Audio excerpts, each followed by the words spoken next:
முடியும் வரை என் சுவாசம் ஒழியும் வரை உம்மையே ஆராதிப்பேன், உம்மையே ஆராதிப்பேன், உம்மையே ஆராதிப்பேன், உம்மையே ஆராதிப்பேன். பாவி என்று என்னை தள்ளிடாமல் அன்போடு அணைத்துக் கொண்டீரே, என்னையும் உம்முடன் சேர்த்துக் கொள்ள நீர் எனக்காக மீண்டும் வருவீரே. பாவி என்று என்னை தள்ளிடாமல் அன்போடு அணைத்துக் கொண்டீரே, என்னையும் உம்முடன் சேர்த்துக் கொள்ள நீர் எனக்காக மீண்டும் வருவீரே. என் நாட்கள் முடியும் வரை, என் ஜீவன் பிரியும் வரை, என் சுவாசம் ஒழியும் வரை உம்மையே ஆராதிப்பேன், உம்மையே ஆராதிப்பேன், உம்மையே ஆராதிப்பேன், உம்மையே ஆராதிப்பேன். ஆம் சுவாமி. அப்பா, தாயின் கருவில் உருவாவதற்கு முன்னே அப்பா எங்களை பெயர் சொல்லி அழைத்திருக்கிற தெய்வமாய் நீங்க இருக்கிறபடினாலே நாங்கள் நன்றியோடு துதிக்கிறோம், ஸ்தோத்தரிக்கிறோம். தாயை காட்டிலும் அப்பா அதிகமா எங்களை நேசிக்கிறீங்க. தாய் கைவிட்டாலும் நான் உன்னை கைவிடுவதில்லை, ஒருபோதும் உன்னை விட்டு விலகுவதில்லை என்று நீங்க சொல்லியிருக்கிறீங்க. அதற்காக நாங்கள் நன்றியோடு துதிக்கிறோம், ஸ்தோத்தரிக்கிறோம். எங்களோடு கூட இருந்து அப்பா, எங்களோடு அப்பா சுவாமி ஒவ்வொரு நாளும் நீங்க அப்பா எங்களை வழிநடத்துகிற தயவிற்காய் நன்றியோடு துதிக்கிறோம், ஸ்தோத்தரிக்கிறோம். எங்களுக்காக அப்பா எங்கள் மீது வைத்துள்ள அன்பினால, அப்பா எங்கள் மீது வைத்துள்ள கிருபையினால, எங்களுக்காக எங்களுடைய பாவங்களுக்காக நீங்க சுவாமி எத்தனையோ பாடுகளையும் அவமானங்களையும் நிந்தைகளையும் வேதனைகளையும் அப்பா எங்களுக்காக சிலுவையிலே அப்பா சுமந்தீங்களே, அதற்காய் நன்றியோடு துதிக்கிறோம், ஸ்தோத்திரிக்கிறோம். உங்களுடைய விலை மதிக்க முடியாத இரத்தத்தையும் ஜீவனையும் எங்களுக்காக கொடுத்தீங்களே, அதற்காய் நன்றியோடு துதிக்கிறோம், ஸ்தோத்திரிக்கிறோம். அப்பா மீண்டுமா எங்களுக்காக நீங்க உயிர் தெழுந்தீங்களே, அதற்காய் நன்றியோடு துதிக்கிறோம், ஸ்தோத்திரிக்கிறோம். இப்பொழுதும் எங்களோடு கூட நீங்க உலாவிக் கொண்டிருக்கிற தயவிற்காய் நன்றி. அப்பா தகப்பனே, எங்களுடைய அப்பா சுவாமி விண்ணப்பங்களை கேட்டுக் கொண்டிருக்கிற தயவிற்காய் நன்றி. எங்களுடைய அப்பா கண்ணீரை காண்கின்ற தெய்வமாய் இருக்கிறபடினாலே நன்றி. எங்களுக்கு அப்பா நீங்க பதில் கொடுத்து எங்களை ஆசீர்வதிக்கிற கிருபைக்காய் நன்றி சுவாமி. அப்பா எத்தனை முறை நாங்கள் அப்பா கீழ்ப்படியாம இருந்திருக்கிறோம், உங்களை விட்டு பின்வாங்கி போயிருக்கிறோம். எத்தனையோ சூழ்நிலைகள் நாங்கள் இடறி விழுந்திருக்கிறோம். அப்பா சாத்தானுக்கு நாங்க நிறைய நேரங்கள்ல இடம் கொடுத்திருக்கிறோம். அப்பா அடிமைத்தனங்களுக்கு இடம் கொடுத்திருக்கிறோம், இச்சைகளுக்கு இடம் கொடுத்திருக்கிறோம், பாவங்களுக்கு இடம் கொடுத்திருக்கிறோம் சுவாமி. உங்களுக்கு பிரியமில்லாத காரியங்கள் எங்களிடத்துல அநேகம் இருக்கிறதை தகப்பனே. ஆனாலும் சுவாமி அப்பா நாங்கள் எத்தனை முறை அப்பா தடுமாறி அப்பா நாங்கள் விழப்போகிற நேரங்களிலும் அப்பா உங்களுடைய கரம் மாத்திரமே எங்களை தாங்கி பிடித்து வழி நடத்துகிறது. ஒரு நாளும் நாங்கள் கீழே விழுந்து போய் விடாதபடிக்கு அப்பா சுவாமி எங்களுடைய ஆத்துமாக்கள் தவறான பாதைக்கு நேராக சென்று விடாதபடிக்கு உங்களுடைய கிருபையின் கரம் மாத்திரமே எங்களை ஒவ்வொரு நாளும் தாங்கி பிடித்துக் கொண்டிருக்கிறது. அதற்காய் நாங்கள் அப்பா அதிகமாய் நன்றியோடு துதிக்கிறோம், ஸ்தோத்தரிக்கிறோம் சுவாமி. அப்பா எங்களுக்கு வேண்டிய கிருபைகளையும் நன்மைகளையும் கொடுத்து எங்களை வழிநடத்துகிற தயவிற்காய் நன்றியோடு துதிக்கிறோம், ஸ்தோத்தரிக்கிறோம். அப்பா தகப்பனே, நாங்கள் பாவிகளாக தான் சுவாமி இருந்து கொண்டிருக்கிறோம், பாவத்தின் மத்தியில தான் சுவாமி நாங்கள் வாழ்ந்து கொண்டிருக்கிறோம். ஆனாலும் தகப்பனே, ஒருபோதும் நீங்க எங்களை அப்பா வெறுத்தது கிடையாது, எங்களை தள்ளிவிட்டது கிடையாது, எங்களை தண்டித்தது கிடையாது சுவாமி. மாறாக எங்களை அதிகமாய் நேசித்து எங்களை அரவணைத்துக் கொள்கிற தெய்வமாய் இருக்கிறபடினாலே நன்றியோடு நாங்கள் துதிக்கிறோம், ஸ்தோத்தரிக்கிறோம். தகப்பனே, எங்களுக்காக அப்பா பிதாவின் இடத்துல பரிந்து பேசுகிற தயவிற்காய் நன்றியோடு துதிக்கிறோம், ஸ்தோத்தரிக்கிறோம். எங்களுக்காக ஒரு பரம தேசத்தை நீங்க உருவாக்கி வைத்திருக்கிற கிருபைக்காய் நன்றியோடு துதிக்கிறோம், ஸ்தோத்தரிக்கிறோம். எங்களை மீண்டுமாய் அந்த இடத்திற்கு அந்த அப்பா அந்த பரிசுத்த தேசத்திற்குள்ளாக எங்களை நீங்க அப்பா தகப்பனே அப்பா கூட்டி கொண்டு சேர்ப்பதற்கு அப்பா நீங்க வரப்போகிற தயவிற்காய் நாங்கள் நன்றியோடு துதிக்கிறோம், ஸ்தோத்தரிக்கிறோம். அப்பா அதற்கு நாங்கள் ஆயத்தம் உள்ளவர்களாக அப்பா தகப்பனை காணப்படுவதற்கு எங்களுக்கு ஒவ்வொரு நாளும் உணர்வுள்ள இருதயத்தை கொடுத்து அப்பா எங்களை நல்வழிப்படுத்தி கொண்டிருக்கிற தயவிற்காய் நன்றியோடு துதிக்கிறோம், ஸ்தோத்தரிக்கிறோம். அப்பா சுவாமி 1000 நாவுகள் இருந்தாலும் எங்களுக்கு நன்றி சொல்லுவதற்கு போதாது தகப்பனே. ஒவ்வொரு நாளும் நாங்கள் ஜீவனோடு இந்த பூமியில உலாவிக் கொண்டிருக்கிறோம்னா அது எங்களுடைய பலத்தினால கிடையாது சுவாமி. எல்லாமே உங்களுடைய கிருபைதான், எல்லாமே எங்களுடைய அன்புதான் சுவாமி. அதற்காக நாங்கள் அதிகமாய் நாங்கள் கோடான கோடி நன்றியோடு துதிக்கிறோம், ஸ்தோத்தரிக்கிறோம். அப்பா இந்த துதியின் வேளையிலும் அப்பா சுவாமி நீங்க மகிமைப்படும்படியாய் உங்களுடைய நாமம் மகிமைப்படட்டும் தகப்பனே. உங்களுடைய பிரசன்னம் நிறைந்து இருக்கட்டும் அப்பா. தகப்பனே இதுல பங்கு பெற்றிருக்கிற ஒவ்வொரு பிள்ளைகளையும் அப்பா தகப்பனே நீங்க பொறுப்பெடுத்துக்கோங்க. அப்பா இன்றைய அப்பா அந்த வார்த்தைகள் அப்பா சுவாமி அது என்னுடையது அல்ல தகப்பனே. உங்களுடைய வார்த்தைகளை நீங்க வெளிப்படுத்துங்க. இந்த பிள்ளைகளுடைய இருதயத்துல அது விதையாக விதைக்கப்படணும். அது 1, 30, 100 அப்பா பலன் கொடுப்பதற்கு நீங்க கிருபை பாராட்டப் போகிற தயவிற்காய் நாங்கள் நன்றியோடு துதிக்கிறோம், ஸ்தோத்திரிக்கிறோம் அப்பா. மீதியான வேலையும் நீங்க பொறுப்பெடுத்துக்கங்க சுவாமி. வழி நடத்துங்கப்பா. நன்றி தகப்பனே. ஸ்தோத்திரம். Okay. Ah praise the Lord.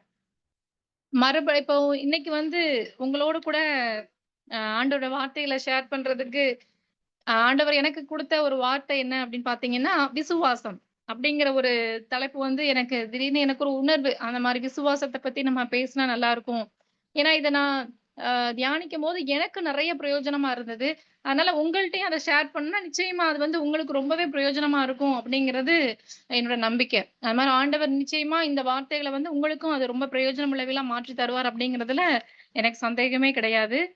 ஆ இப்ப நம்மளுடைய தலைப்பு வந்து பார்த்தீங்கன்னா, விசுவாசம். அதுக்கு ஒரு வசனம் நம்ம வாசிச்சோம் அப்டின்னா, நம்ம இன்னுமே அது தெளிவா நம்ம தெரிஞ்சுக்கலாம். விசுவாசத்த பத்தி நம்ம இன்னும் கொஞ்சம் ஆண்டவர் நமக்கு விசுவாசம் அப்டிங்கிறதுக்கான முழு அர்த்தம் என்ன? அதாவது வாட்ஸ் மீன் பை ஃபெய்த் அப்டிங்கிறத வந்து நம்ம தெரிஞ்சுக்கிறதுக்கு ஒரு வசனம் வாசிக்கலாம். எபிரேயர் 11:1. என்னுடைய தலைப்பு வசனமே அதுதான் அன்னைக்கு நமக்கு. பைபிள் கையில வச்சிருந்தீங்கன்னா, யாராவது படிக்க முடியுமா வசனத்த? விசுவாசமானது நம்பப்படுகிறவைகளின் உறுதியும் காணப்படாதவைகளின் நிச்சயமுமாயிருக்கிறது. தேங்க் யூ பா. ஆமென். விசுவாசமானது நம்பப்படுகிறவைகளின் உறுதியும், காணப்படாதவைகளின் நிச்சயமா இருக்கிறது. இதுதான் வந்து நமக்கு பைபிள்ல பார்த்தீங்க அப்டின்னா, வாட்ஸ் மீன் பை ஃபெய்த் அப்டிங்கிறதுக்கான ஒரு டெஃபினிஷன நமக்கு குடுத்துருக்காங்க பைபிள்ல. ஏன்னா, நமக்கு எல்லாமே வந்து பைபிள்ல தான் நமக்கு டிக்ஷனரி, விக்கிபீடியா எல்லாமே வந்து நம்மளுடைய பைபிள் தான். இதுல தான் நமக்கு எல்லாமே இருக்கு. நம்ம வந்து வெளியில தேட வேண்டியதே கிடையாது. எல்லாமே நமக்கு நம்மளுடைய வாழ்க்கைக்கு தேவையானது, எல்லா ஆசீர்வாதங்களுக்கு தேவையானது, இல்ல நம்மளுடைய ஒவ்வொரு அ வளர்ச்சிக்கும், நம்மளுடைய ஆவிக்குரிய வளர்ச்சிக்கு, இல்ல உலக காரியங்கள குறித்த எல்லாத்துக்குமே வந்து இதுல தான் நமக்கு டெஃபினிஷன் இருக்கு. அப்போ விசுவாசத்துக்கும் ஆண்டவர் நமக்கு சொல்லிட்டாரு.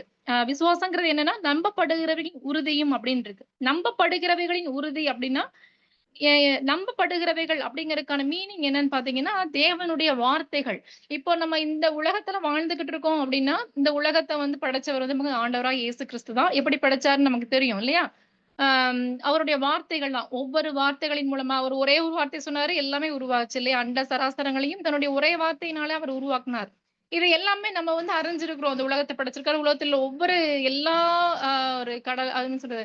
நம்மளுடைய ஆகாய விரிவு, நம்மளுடைய கடல், இரவு, பகல், சூரியன், சந்திரன் இந்த மாரி நெறைய ஆண்டவர் வந்து ஒவ்வொன்னையும் வந்து எப்படிலாம் படைச்சாருங்கிறத நமக்கு எல்லாமே தெரிஞ்சிருக்கும் இல்லையா? வார்த்தைகளின் மூலமாக ஆண்டவர் வந்து படைச்சிருக்காருன்னு.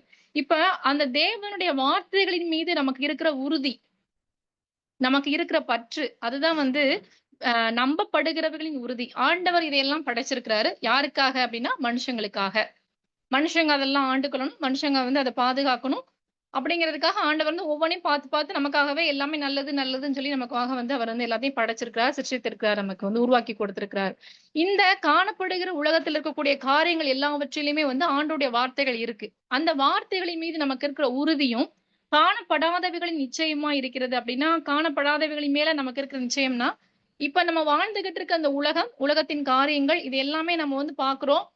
தெரிஞ்சிருக்கிறோம். இப்படி நடந்திருக்கு. இல்ல இதுக்கு முன்னாடி கொஞ்சம் முன்னாடி இருக்கிறத நம்ம வந்து ஹிஸ்டரியில படிப்போம். அதனால நம்ம தெரிஞ்சுக்குவோம். ஆனா காணப்படாதவைகளின் அப்படின்னா, இனி நடக்க போகிறத குறிச்சு. காணப்படாதவைகளின் அப்படின்னா, ஆண்டவராகிய இயேசு கிறிஸ்து வந்து நமக்கு வந்து ஏற்கனவே நமக்கு தெரியும். நமக்கு ஒரு பரம தேசத்த அவர் வந்து ஆயத்தப்படுத்திக் கொண்டிருக்கிறார். நமக்கு மறுபடியும் அவர் நமக்கு மீண்டும் நமக்கு வருவாரு. கீழ நம்ம ரகசிய வருகையில வருவாரு. அடுத்து வெளிப்படையா வருவாரு. பரிசுத்தவான்கள வந்து அழைத்துக் கொண்டு போவார். அந்த பரம தேசத்திற்குள்ளாக நம்மளை வந்து கூட்டிக் கொண்டு போவார் அப்படிங்கிறது நம்மளுடைய விசுவாசம். அது எப்படி இருக்கும்? இல்ல ஆண்டவராகிய இயேசு கிறிஸ்து எப்படி இருப்பார்? அப்படிங்கிறது கண்டிப்பா நம்ம வந்து பார்த்திருக்கோம். ஏன்னா இயேசு கிறிஸ்து வாழ்ந்த காலத்துல இருந்துக்கவங்க, இயேசு கிறிஸ்துவ வந்து முகமுகமா பார்த்திருப்பாங்க. நமக்கு வந்து ஆண்டவராகிய இயேசு கிறிஸ்துவுடைய வார்த்தைகள் மட்டும் தான் நம்ம நம்பி இருக்கிறோம் இல்லையா? அப்ப வந்து ஆண்டவராகிய இயேசு கிறிஸ்துவ நம்ம பார்க்காம, காணாமலே நம்ம விசுவாசிச்சுக்கிட்டு இருக்கோம். அப்ப அவர் உருவாக்கி இருக்கிற நமக்காக நமக்காக வேண்டி அவரு சேர்த்து வைக்கிறார் இல்லையா? பொக்கிஷங்கள அங்க பரலோகத்துல.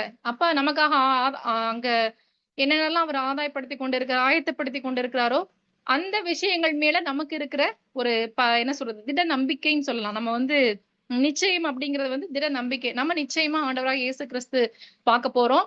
அவரோடு கூட அவர நம்மளுடைய அந்த பரம தேசத்திற்குள்ளாக நம்ம போய் நம்ம ஆண்டவர துதிக்க போறோம். நித்திய நித்தியமா அவரோடு கூட நம்ம வாழப் போறோம். அப்படிங்கிற நிச்சயம் தான் பார்த்தீங்க அப்படின்னா விசுவாசம். இதத்தான் ஆண்டவர் சொல்றார். காணப்படுகிறவர் மேல இருக்கக்கூடிய உறுதியும், அதே சமயம் நம்ம காணாமல் இருக்கக்கூடிய இந்த அந்த காரியங்கள் மீது இருக்கக்கூடிய அந்த நம்பிக்கையும் தான் பார்த்தீங்கன்னா, நமக்கு விசுவாசம் அப்படின்னு சொல்லி சொல்றாங்க. சரி.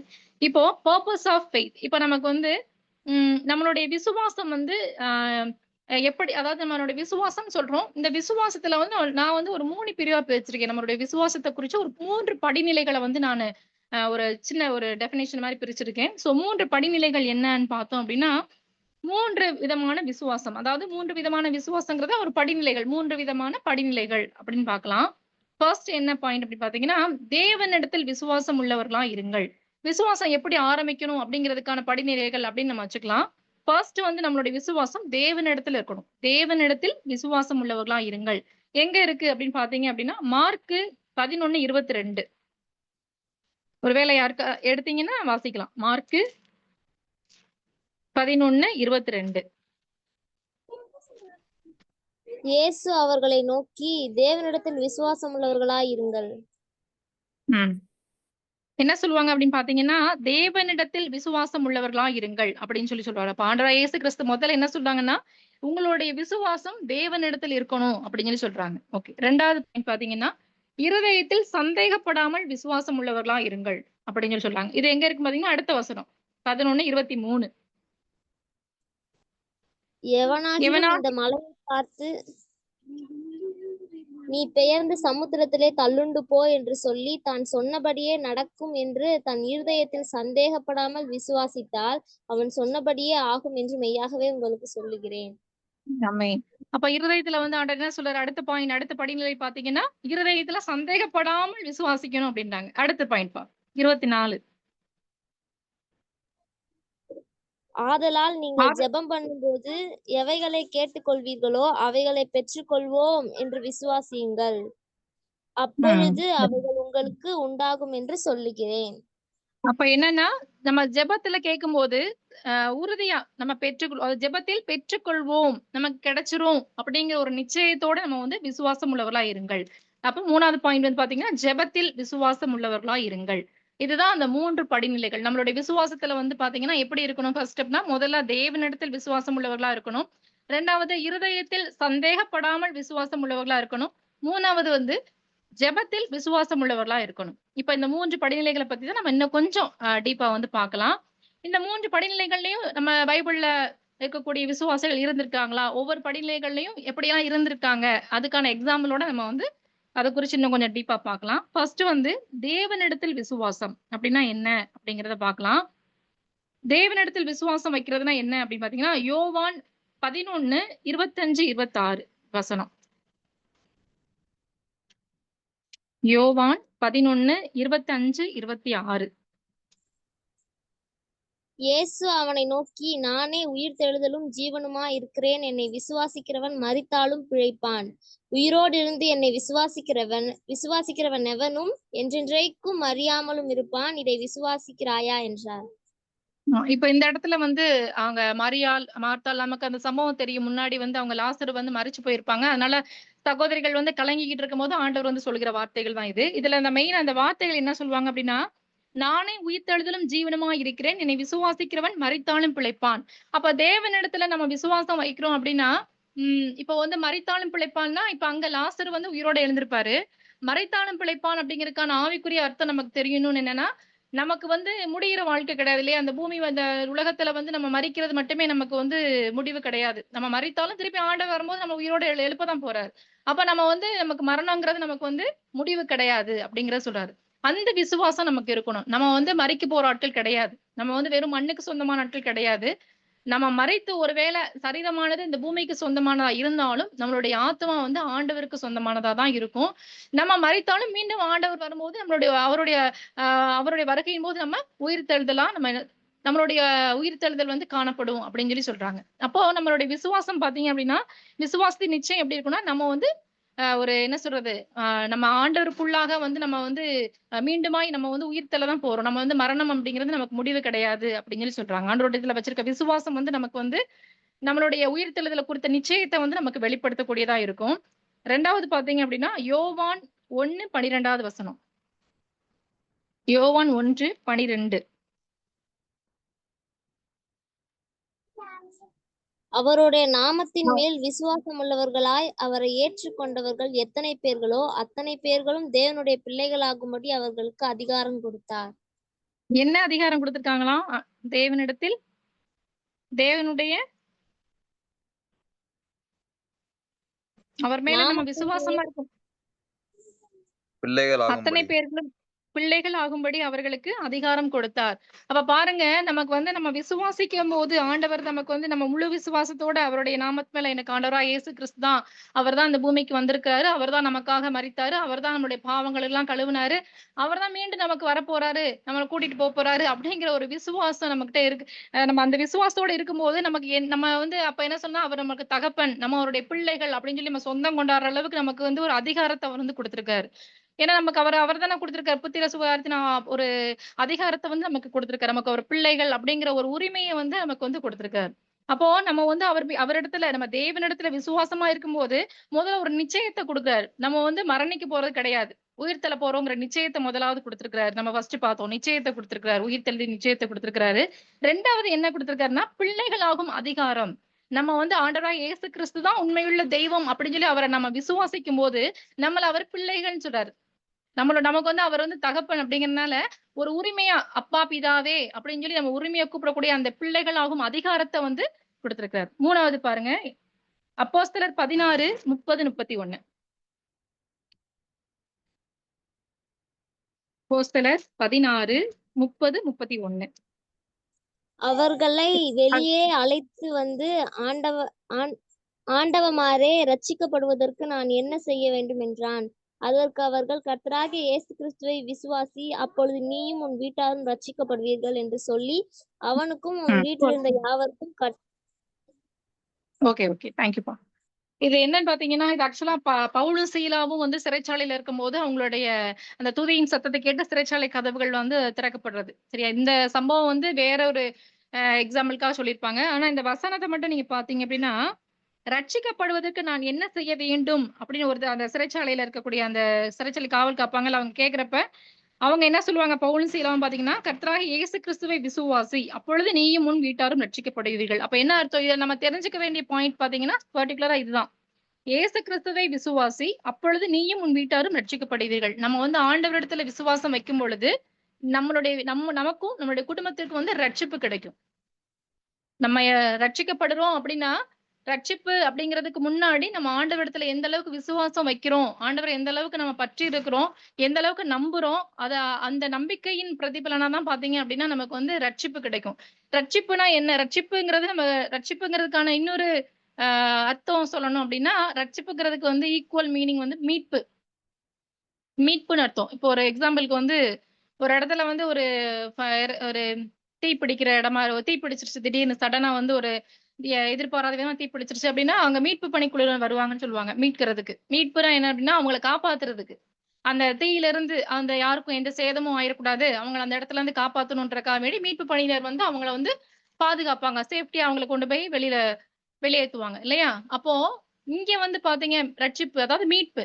என்ன அர்த்தம் அப்டின்னா, பாவத்துக்குள்ளே இருந்து நம்ம பாவத்துக்குள்ளே மரிச்சோம் அப்டின்னா, நமக்கு போக வேண்டிய இடம் எதுன்னா, நரகம் தான்.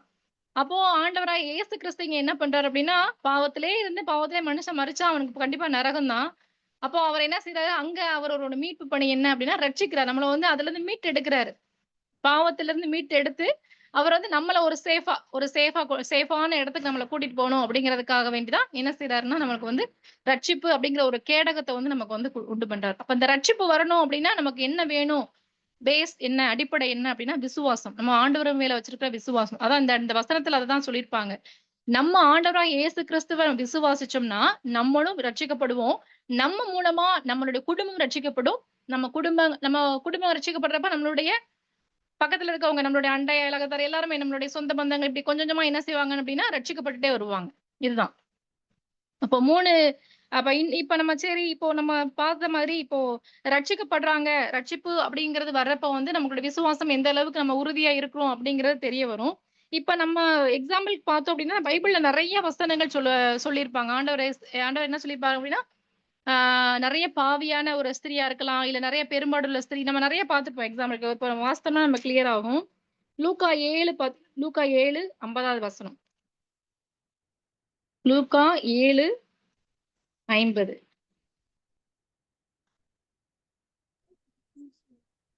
அவர் ஸ்திரீயை அ நோக்கி, உன் விசுவாசம் உன்னை ரட்சித்தது, சமாதானத்துடனே போ என்றார்.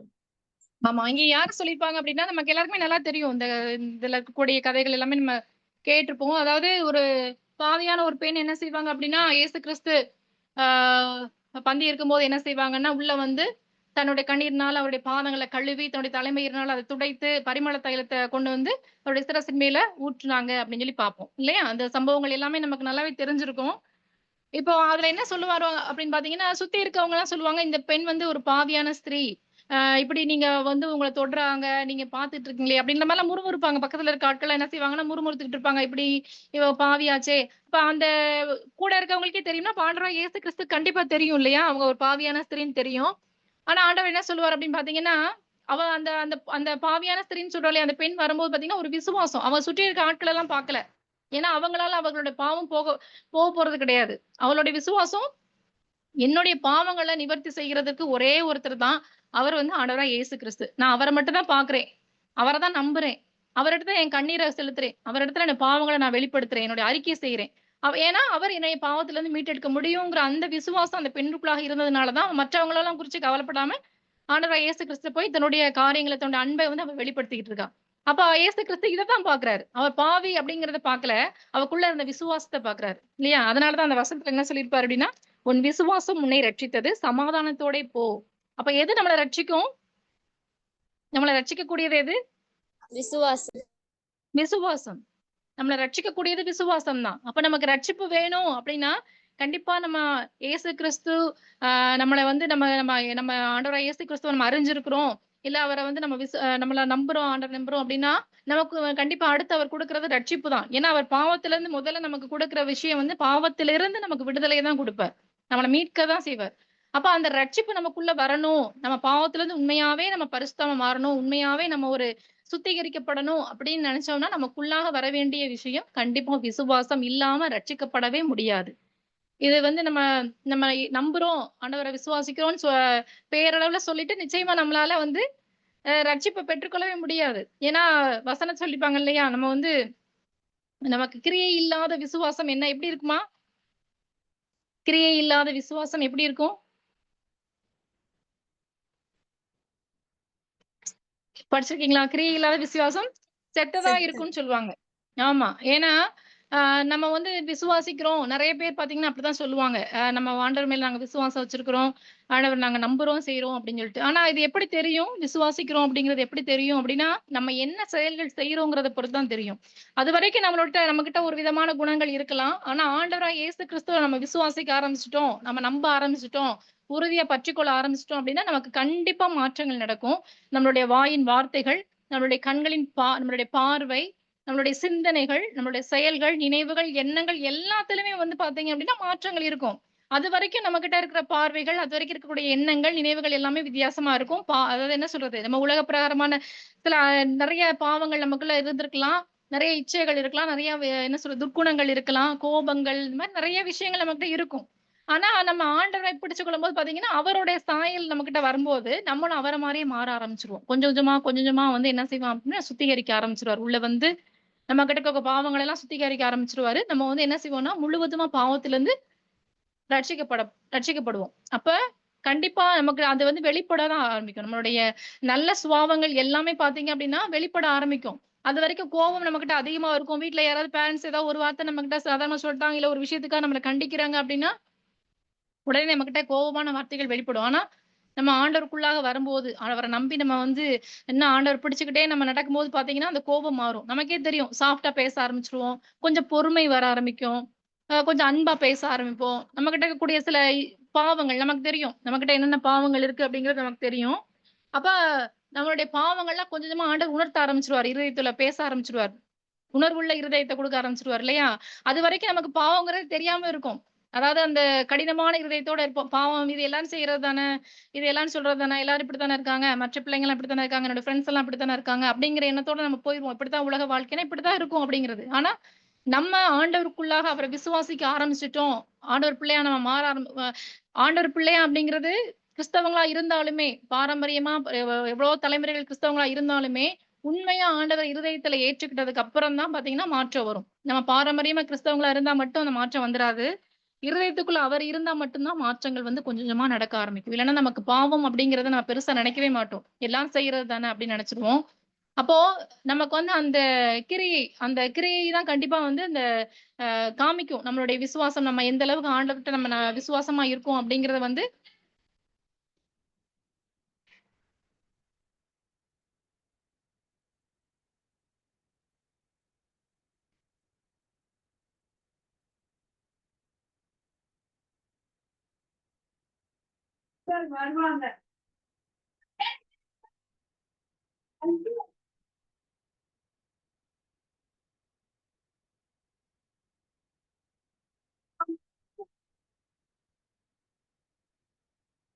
Price the lord. Praise the lord sister. Praise lord. Regina start பண்ணு. Okay sister. அப்போ வந்து நமக்கு வந்து நம்மளுடைய நம்மளுடைய விசுவாசம் அப்படிங்கிறது நமக்கு கிரியை இல்லாம இருந்ததுன்னா, அது கண்டிப்பா வந்து ஒரு பிரயோஜனமே படாது. நம்ம விசுவாசிக்கிறோம் அப்படின்னா, நிச்சயமா நம்மளுடைய கிரியை வந்து அத வெளிப்படுத்த தான் செய்யணும். கிரியைகள் அது வெளிப்பட தான் செய்யும் கண்டிப்பா. ஓகே. அடுத்து பார்த்தீங்க அப்படின்னா, இதே மாரி நெறைய இருக்கு. இப்போ வந்து பாவியான ஸ்திரீ நம்ம பார்க்குறோம். அதே மாரி நம்ம பெருமாடுள்ள ஸ்திரீ நம்ம படிச்சிருப்போம் இல்லையா? லூக்கா 8:43, 48ல பார்த்தோம் அப்படின்னா, அந்த பெருமாடுள்ள ஸ்திரீயும் பார்த்தீங்கன்னா, அவருடைய வஸ்திரத்த தொட்டாலாவது நமக்கு வந்து சுகம் கிடைச்சிரும். அப்படிங்கிற விசுவாசத்தோட போய் என்ன செய்வாங்க அப்படின்னா, ஏன்னா இயேசு கிறிஸ்துவ சுத்தி எப்பயும் ஆட்கள் இருந்துகிட்டே தான் இருப்பாங்க. அவர்ட்ட நம்ம ரொம்ப சீக்கிரம் நெருங்கிற முடியாதுங்கிறது அந்த ஸ்திரீக்கு தெரியும். அப்ப அந்த ஸ்திரீயோட விசுவாசம் என்ன அப்படின்னா, கிட்ட போய் அவர்ட்ட பேச முடியாது. அவரோட நம்ம ஏன்னா ஆட்கள் நெறைய பேர் இருக்காங்க. அவங்களும் பலவீனமானவங்க இல்லையா? அந்த பேர்மாடுள்ள ஸ்திரீ. அவங்களாலயும் நெருங்க முடியாது. ஆனாலும் அவங்களுக்குள்ள அந்த விசுவாசம் இருந்ததுனால தான் என்ன பண்ணுவாங்கன்னா, அந்த கூட்டத்துல போய் எப்படியாவது அவருடைய அந்த அந்த ஆடையில ஒரு ஓரத்தையாவது நம்ம தொட்றணும் அப்படின்னு சொல்லி போய் அவங்க தொடுவாங்க. ஆனா பார்த்தீங்கன்னா, ஆண்டவர் என்ன செய்வாருன்னா, அந்த ஒரு விசுவாசத்த வந்து என்ன செய்வாருன்னா, அவர் வந்து மகிமைப்படுத்துவாரு. அந்த ஸ்திரீக்குள்ள அந்த விசுவாசத்த பார்த்து அங்கேயும் அவர் சொல்லியிருப்பாரு. "உன் விசுவாசம் உன்னை ரட்சித்தது. நீ சமாதானத்தோட போ" அப்படின்னு சொல்லி சொல்லியிருப்பாரு. அதே மாரி பார்த்தீங்க அப்படின்னா, திமிர்வாதக்காரன். 4 பேர் சேர்ந்து திமிர்வாதக்காரன கொண்டு வந்து வீட்டு மேல கூரையில பிரிச்சு என்ன செய்வாங்கன்னா, உள்ள விடுவாங்க இல்லையா? ஏன்னா முன்னாடி, பின்னாடி எல்லா பக்கம் கூட்டமா இருக்காங்க. இயேசு கிறிஸ்து அங்க இருக்காருன்னு தெரிஞ்சு முன்னாடி ஃபுல்லா ஒரே கூட்டம். எந்த பக்கம் போ முடியாது. அப்ப அந்த ஆட்கள் என்ன செய்வாங்க அப்படின்னா, எங்கேயும் கூடி நம்ம உள்ள போ முடியாது. மேல் கூரைய பிரிச்சு உள்ள இறக்கிரலாம் அப்படின்னு சொல்லி அவங்களுக்குள்ள என்ன விசுவாசம்னா, எப்படியாவது அவர்கிட்ட நம்ம கொண்டு போய் சேர்த்தரணும். அந்த பிணியாளிய சேர்த்துட்டோம்னா, நிச்சயமா அவர் வந்து அற்புதம் செஞ்சுருவாரு அப்படிங்கிற அந்த விசுவாசத்தோட அவங்க என்ன செய்வாங்கன்னா, கூட்டிட்டு வந்திருப்பாங்க. சோ ஆண்டவர் எல்லாம் அங்கேயும் என்ன சொல்லியிருப்பாருன்னா, அவங்களோட விசுவாசத்த பார்ப்பாரு. விசுவாசத்த பார்த்து தான் என்ன செய்வாரு அப்படின்னா, அவங்கள அந்த அந்த அந்த மனுஷனுக்கு பார்த்தீங்கன்னா, அவனுடைய பாவம் மன்னிக்கப்பட்டது. நீ அந்த என்ன அவங்களுடைய பலவீனத்த வந்து அவர் வந்து சரி செய்வார். அப்போ ஆண்டவர் வந்து பார்த்தீங்க அப்படின்னா, எந்த அளவுக்கு நம்மளோட விசுவாசம் வந்து அவங்களுக்கு உண்மையா இருக்கு அப்படிங்கிறத வந்து நம்மளுடைய ஆண்டவர் வந்து பார்த்த தேவனா இருக்கார். நம்முடைய இருதயத்தை ஆராய்ந்து அறிகிறவர் இல்லையா? அப்போ நமக்குள்ள இருக்கிற விசுவாசம் வந்து பார்த்தீங்கன்னா, எந்த அளவுக்கு உண்மையுள்ளதா இருக்கு அப்படிங்கிறத தான் பார்ப்பாங்க. உண்மையாவே நம்ம விசுவாசிக்கிறோமா? அது கொஞ்சம் விசுவாசமா இருந்தாலும் அதுக்குடைய ஒரு ஒரு என்ன சொல்றது? அதுக்கான ஒரு மகிமை நிச்சயமா நமக்கு வந்து கொடுக்கிறவரா தான் இருக்கிறார். அடுத்து பார்த்தீங்க அப்படின்னா, இதுக்கு எக்ஸாம்பிள் தேவனிடத்தில் விசுவாசம் வைத்தவர்கள் நெறைய பேர் நம்ம வந்து பைபிள்ல படிச்சிருக்கலாம். அதுல நமக்கு முதல்ல சொல்லணும் அப்படின்னா, ஆபிரகாமின் விசுவாசம். இதுல எக்ஸாம்பிள் பார்த்தீங்க அப்படின்னா, ஆபிரகாமுடைய விசுவாசம். இது பார்த்தீங்க அப்படின்னா, எபிரெயர் 11 8வது வசனம். 8வது வசனம் பார்த்தோம் அப்படின்னா, எபிரெயர் 11.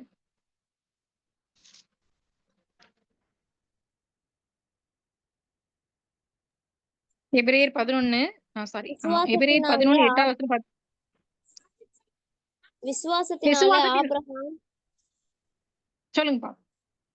விசுவாசத்தினாலே ஆபிரகாம் தான் சுதந்திரமாக பெறப்போகிற இடத்திற்கு போகும்படி அழைக்கப்பட்டபோது கீழ்ப்படிந்து தான் போகும் இடம் இன்னதென்று அறியாமல் புறப்பட்டு போனான். 17வது வசனம் 17. மேலும் விசுவாசத்தினாலே ஆபிரகாம் தான் சோதிக்கப்பட்ட போது ஈசாக்கை பலியாக ஒப்பு கொடுத்தான். போதும். ஆபிரகாமுக்கு வந்து இன்னொரு ஒரு ஸ்பெஷல் நேம் இருக்கும். என்னன்னு தெரியுமா? ஆபிரகாமுக்கு வந்து இப்ப நம்ம எதை பத்தி பாக்குறோம்? விசுவாசத்தின் தந்தை. விசுவாசத்தின் தகப்பன் அப்படின்னு சொல்லி என்ன சொல்லுவாங்க அப்படின்னா சொல்லுவாங்க. எதனால அப்படின்னு பாத்தீங்க அப்படின்னா, நீங்க ஆதியாகமம் இந்த ஒரு 11th சாப்டர் இதெல்லாம் வாசித்து பாத்தீங்கன்னா தெரியும். ஆபிரகாம் வந்து பாத்தீங்கன்னா, ஆஹ் ஆண்டவருடைய வார்த்தைக்கு கீழ்ப்படிஞ்சு, ஏன்னா கீழ்ப்படிதல் தான் பாத்தீங்கன்னா விசுவாசத்தோட ஆரம்பம் இல்லையா? நீங்க அப்படியே ஸ்டார்டிங்ல இருந்து அத வாசித்து பாத்தீங்கன்னா, நீங்க ஃப்ரீயா டைம் கிடைக்கும்போது வாசித்து பாருங்க. அந்த 11th சாப்டர் 12th சாப்டர்லாம் வாசித்து பாத்தீங்கன்னா, ஜெனிசிஸ்ல ஆதியாகமத்துல பாத்தீங்க அப்படின்னா, ஆண்டவர் வந்து பேசியிருப்பாரு. ஆபிரகாம கூப்பிட்டு ஏன்னா அவர் வந்து வேற தேசம், வேற இனம், அவருடைய இது எல்லாமே வேறதுதான். டோட்டலா வேற ஒரு இனத்தை சேர்ந்தவரு, வேற ஒரு தேசம், அவருடைய பழக்கவழக்கங்கள் எல்லாமே அவங்களுக்கு சொந்த பந்தங்கள்லாம் வேற ஒரு ஒரு என்ன சொல்றது, வேற ஒரு தேசத்துல இருந்தவர் தான். அவருடைய பழக்கவழக்கம் எல்லாமே டோட்டலா வேற. அவர் வந்து எல்லாமே வேற வகையான ஒரு என்ன சொல்றது, வேற ஒரு இனத்தை சேர்ந்த ஒரு மனிதர். ஆனா ஆண்டவர் என்ன சொல்லுவாருன்னா, "நீ இருக்கிற இனம், நீ இருக்கிற தேசம், உன்னுடைய சொந்த பந்தங்கள் எல்லாத்தையும் விட்டுட்டு, நான் சொல்ற இடத்துக்கு நீ வா" அப்படின்னு சொல்லி கூப்பிட்டுருப்பாரு ஆண்டவர். எதையுமே அதாவது அவர் என்ன சொல்றது, "உன்னுடைய குடும்பத்துல இருக்க ஆட்கள கூட்டிட்டு, நான் உனக்கு என்ன நான் சொல்றேனோ அந்த தேசத்துக்கு வான்னு" சொல்லி என்ன சொல்லியிருப்பாங்கன்னா, ஆண்டவர் சொன்ன அந்த ஒரு வார்த்தைக்கு கீழ்ப்படிஞ்சு, அவர் வாழ்ந்த அந்த அதாவது அவர் பிறந்து வளர்ந்து எல்லாம் அவருடைய தேசம் எல்லாத்தையும் விட்டுட்டு, அவருடைய சொந்த பந்தங்கள் மற்றவங்கலாம் விட்டுட்டு, அந்த சொத்துக்கள் அவருடைய எல்லாத்தையும் விட்டுட்டு என்ன செய்வாருன்னா, அவர் சொன்ன ஆண்டவர் சொன்ன ஒரே ஒரு வார்த்தைக்கு கீழ்ப்படிஞ்சு என்ன செய்வாருன்னா, வந்துட்டே இருப்பாரு. எங்கெல்லாம் வர சொல்றாரோ, நீங்க லைனா பார்த்தீங்கன்னா நெறைய ஊர்கள் வரும் இடையில. அவங்க எங்கெங்கெல்லாம் வந்து இங்க இருன்னு சொல்லுவாரு. திருப்பி அங்க ஒரு கூடாரம் போடுவாங்க.